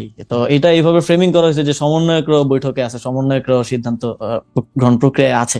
তো এটা তো আমরা ডিনাই করছি, কিন্তু ওই যে আপনি ম্যান্ডেটটা দিয়ে আসলেন, রাজনৈতিক দলগুলো ম্যান্ডেটটা সেখানে দিয়ে আসলো, এবং পরবর্তীতে এই যে সারা দেশে ওই দিন মানে 5 তারিখ রাতটাকে বলা হয় গুজবের রাত। এই যে সারা দেশে রাজারবাগে গুলি হচ্ছে, ঢুকতেছে, সৈন্য সমাবেশ হচ্ছে, এই যে নানা ধরনের মানে এই যে অস্থিতিশীলতা তা দেখা যাচ্ছিল, এবং আমাদের উপর একটা তখন চাপ তৈরি হয়ে যায় যে খুব দ্রুত সময়ের মধ্যে একটা সরকার যদি গঠন না করা যায়, তাহলে দেশে আরো খারাপ পরিস্থিতির দিকে, গৃহযুদ্ধের দিকে বা অন্য কোনো যে কোনো খারাপ পরিস্থিতির দিকে যেতে পারে। তো সেই জায়গা থেকে হচ্ছে আমরা সেদিন রাতেই দেখবেন যে কোনো ধরনের কারোর সাথে আলোচনা ছাড়াই এক ধরনের বিপ্লবী কায়দায় ভিডিও বার্তা দিয়ে আমাদের বর্তমান মাননীয় প্রধান উপদেষ্টা হিসেবে কিন্তু ঘোষণা করি। এটা 6 তারিখ হচ্ছে প্রথম প্রহরে রাত 3টা কি 4টার দিকে আমরা 3জন ভিডিও বার্তা এসে ঘোষণা করে দিই। পরের দিন হচ্ছে বৈঠক হয়, এবং বৈঠকের ব্যাপারে ইন্টারেস্টিংলি যখন আমার কথা হচ্ছিল, তখন আমাদেরকে বলা হচ্ছিল ক্যান্টনমেন্ট আসার জন্য। কিন্তু ওই যে আমাদের ওই চিন্তা যে আমরা সামরিক হস্তক্ষেপ রাজনৈতিক সিদ্ধান্তে আসতে দিব না, সেই জায়গা থেকে আমরা বলেছি না, ক্যান্টনমেন্টে না, আপনারা ইয়াতে আসেন, ঢাকা বিশ্ববিদ্যালয়ে আসেন, আমরা ভিসি স্যারের বাসভবনে বা অফিসে বৈঠক করি। কিন্তু তাদের থেকে তখন বলা হয় যে এটা সম্ভব না, তাহলে আমরা এটা মাঝামাঝি জায়গায় আসি, আমরা বঙ্গভবনে তাহলে আসি। তো তখন আমরা সচেতন ভাবেই ক্যান্টনমেন্টকে এড়িয়ে চলা বা সামরিক ইয়াতে এটা করছিলাম, কিন্তু যতটুকু আমাদের সক্ষমতার মধ্যে ছিল। রাজনৈতিক দলগুলো যদি প্রথমে এসে গণঅভ্যুত্থানের নেতৃত্বের সাথে বসতো এবং রাজনৈতিক ভাবে সিদ্ধান্ত নেওয়ার ম্যান্ডেটটা ওনারা নিজেরা নিত আমাদের সাথে ঐক্যবদ্ধভাবে, তাহলে কিন্তু ওই পরিস্থিতি বা ওই পরিবেশ, ওই সংবিধানের আন্ডারে আমরা শপথ নিব কি নিব না, এই বিষয়গুলোতে আর একটা আরো ভালো এবং বিপ্লবী সিদ্ধান্ত নেওয়ার সুযোগ থাকতো। তো সেই সুযোগটা আমাদের হাতে তখন মানে ওই সময়কার বাস্তবতায় এখন এসে বলতে পারি যে এটা করলে এরকম হতে পারতো, ওইটা করলে এরকম হতে পারতো, ওই সময়কার যে বাস্তবতা তার মানে হচ্ছে সেটা যে আমাদের ওই কাছে সময় আসলে যে ছিল। রাজনৈতিক দলগুলি ক্রিয়াশীল ছিল, অর্থাৎ জামায়াতে ইসলামী, তারপরে হচ্ছে যে মানে জনাব জোনায়েদ সাকির দল, তারপরে হচ্ছে আরো আরো আরো ছিল বিএনপি, জাতীয় ইয়াতে অংশগ্রহণ না করলেও ক্যান্টনমেন্টে সে আলোচনায় অংশ নিল, তারাই আসলে এই প্রক্রিয়াটা করলো এরকম, যাতে আপনারা সংবিধানকে একটু সমুন্নত রেখে রাষ্ট্রপতির কাছে শপথ নেন, ওরকম তারাই করলো ব্যাপারটা।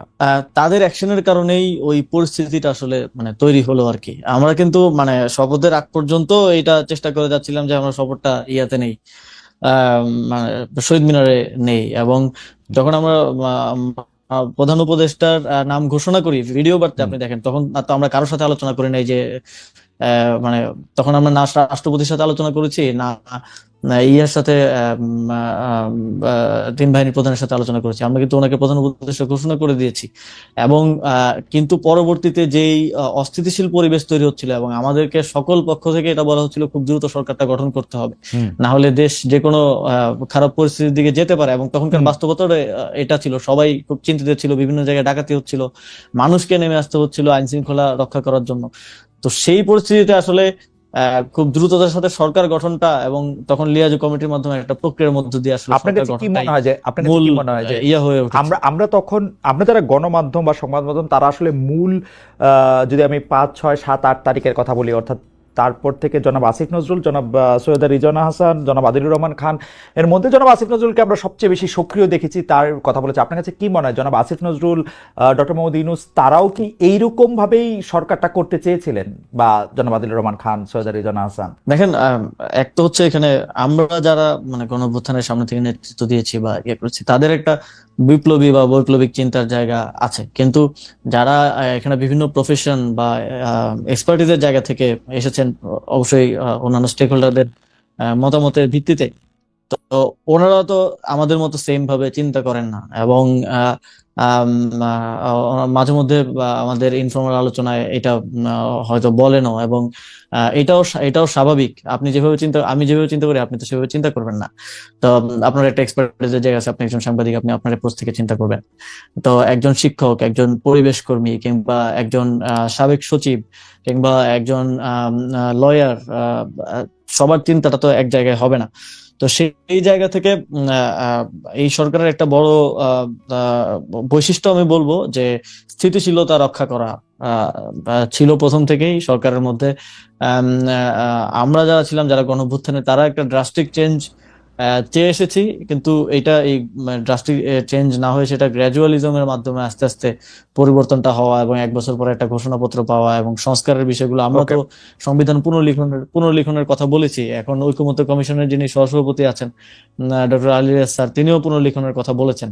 কিন্তু সার্বিক বাস্তবতায় এবং এই যে স্থিতিশীলতা রক্ষার যেই একটা বৈশিষ্ট্য, বা এই জায়গা থেকেই এই ড্রাস্টিক চেঞ্জ বা এই পরিবর্তনের জায়গাগুলো এইভাবে সম্ভব হয়নি, এবং সেটা একটা গ্র্যাজুয়াল পরিবর্তনের দিকে আসলে আমাদেরকে যেতে হয়েছে এবং ওকে, যেতে হচ্ছে। ওকে। সর্বশেষ প্রশ্ন, নির্বাচন। এই মুহূর্তে আমার কাছে যে ফটো কার্ডটা আমি দেখছি সেটি জাতীয় নাগরিক পার্টির মুখ্য সমন্বয়ক তাকে উদ্ধৃত করছে এটা টেলিভিশন। সেটি বলছে, ঘোষণা দিচ্ছি ফেব্রুয়ারিতে নির্বাচন হবে না, কারণ নতুন সংস্কার বা নতুন সংবিধান কিছুই আমরা পাইনি। আমার যেই ভাই মারা গেছে তাকে ফেরত দিয়ে নির্বাচন দিতে হবে। আমি আপনার কাছে প্রশ্নটি করতে চাই, এই কোটেশনটা আমি বললাম, আমি আপনার কাছে প্রশ্নটি করতে চাই যে আপনি কি মনে করেন নির্বাচন আসলে কবে হবে? কেউ কেউ ঘোষণা দিচ্ছেন, নাসিরুদ্দিন পাটোয়ারির ঘোষণা দিয়েছেন ফেব্রুয়ারিতে নির্বাচন, অনেকেই বলছেন যে বলে বটে আসলে ইলেকশন হবে না, কিছু একটা বলে টলে এই সরকার আরো কিছুদিন রয়ে যাবে। আপনার কাছে কি মনে হয় না, নির্বাচন আমি কবে হবে? আমি ব্যক্তিগতভাবে যদি বলি, তাহলে আমি মানে ফেব্রুয়ারিতে ইলেকশন করার ক্ষেত্রে এই সরকারের কমিটমেন্ট আমি দেখেছি, এবং সেই উদ্দেশ্যে এই সরকার যে মানে কার্যক্রম, সকল প্রয়োজনীয় কার্যক্রম হাতে নিয়েছে। ইলেকশন কমিশনকে প্রয়োজনীয় নির্দেশনা দেওয়া হয়েছে, চিঠি দেওয়া হয়েছে, এবং সরকারের মধ্যে লেভেল প্লেইং ফিল্ড তৈরি করা, তারপরে একটা ইলেকশনের প্রস্তুতির দিকে যাওয়ার সকল ধরনের, যে ফেব্রুয়ারিতেই নির্বাচন হবে। এবং এর মধ্যে এই যে এখনো আমাদের জুলাই সনদটা হয়নি, চার্টার যেটা হওয়ার কথা সবার ঐকমত্যের ভিত্তিতে, এর মধ্যে এটাও আমি আশা করি যে এটা যদিও 8 আগস্ট করার একটা ইয়া ছিল, কিন্তু করা সম্ভব হয়নি। ঐকমত্য কমিশনের মেয়াদ 1 মাস বৃদ্ধি করা হয়েছে। আমি আশা করি 1 মাসের মধ্যে সেটাও হবে। সরকারের মধ্যে আমি এ ধরনের কোনো ইন্টেনশন দেখি নাই যে আসলে ফেব্রুয়ারির পরে এখানে কারো থাকার আসলে ইচ্ছা আছে, বা ফেব্রুয়ারির পরে ইলেকশন না দিয়ে আরো ক্ষমতায় থাকার কোনো প্রয়াস বা কোনো ইন্টেনশন আমি আমার জায়গা থেকে বা আমার অভিজ্ঞতা, আমার বোঝাপড়া থেকে আমি আসলে দেখি নাই। জনাব আসিফ মোহাম্মদ সজীব ভুঁইয়া, সর্বশেষ প্রশ্ন একটি ল্যাজ। কয়েকদিন আগে বিএনপির চেয়ারপারসনের পিএস, মানে আহ, যিনি সাবেক সরকারি কর্মকর্তা ছিলেন, তিনি বলেছেন যে 8 জন উপদেষ্টার বিরুদ্ধে দুর্নীতির অভিযোগ তার কাছে রয়েছে, যেটি অবশ্য তা আপনার কাছে কি মনে হয়, তিনি যে 8 জনের কথা বলেছেন এর মধ্যে আপনার নাম আছে, বা তিনি কার কথা বলেছেন? মানে ঘুরে ফিরে কি উপদেষ্টার এপিএস এর 200 কোটি টাকার কথাও 200 কোটি টাকার কথাও ওইটার মধ্যে ঘুরে ফিরে আলোচনা হয়েছে। আমার মনে হয় বললে খুব স্পষ্ট ভাবে বলা উচিত। তার জন্য নাম বলতে তো কোনো সমস্যা নেই যদি ওনার কাছে অভিযোগ এবং প্রমাণ থাকে। এবং যদি দেখেন পরবর্তীতে বিএনপি থেকে প্রেস রিলিজ দেওয়া হয়েছে যে ওনার বক্তব্য বিএনপির বক্তব্য না, এবং জনাব মির্জা ফখরুল ইসলাম আলমগীর বিএনপির মহাসচিব তিনিও একটা প্রেস রিলিজ দেওয়ার মাধ্যমে এই বক্তব্যটাকে বিএনপির বক্তব্য বলে ডিনাই করেছেন। এবং আমার মনে হয় যে ওনার কাছে যদি অভিযোগ এবং প্রমাণ থাকে সেটা আরো স্পষ্টভাবে বলা উচিত। এখন তো সেই স্বাধীনতা আছে, এখন তো মানে সরকারকেও গালিগালাজ করা যায়, এখন তো কেউ কাউকে আর উঠায় নেওয়া যায় না। তো এখানে রাগঢাক রাখার তো কোনো কারণ নেই যদি ওনার কাছে থেকে থাকে। সরকারের গালিগালাজ বলে করা যায় না। সরকার আপনাকে গালিগালাজ করলে বা আপনাকে বকা দিলে বা আপনাকে সমালোচনা করলে নাকি জেল টেল দেওয়া হয়।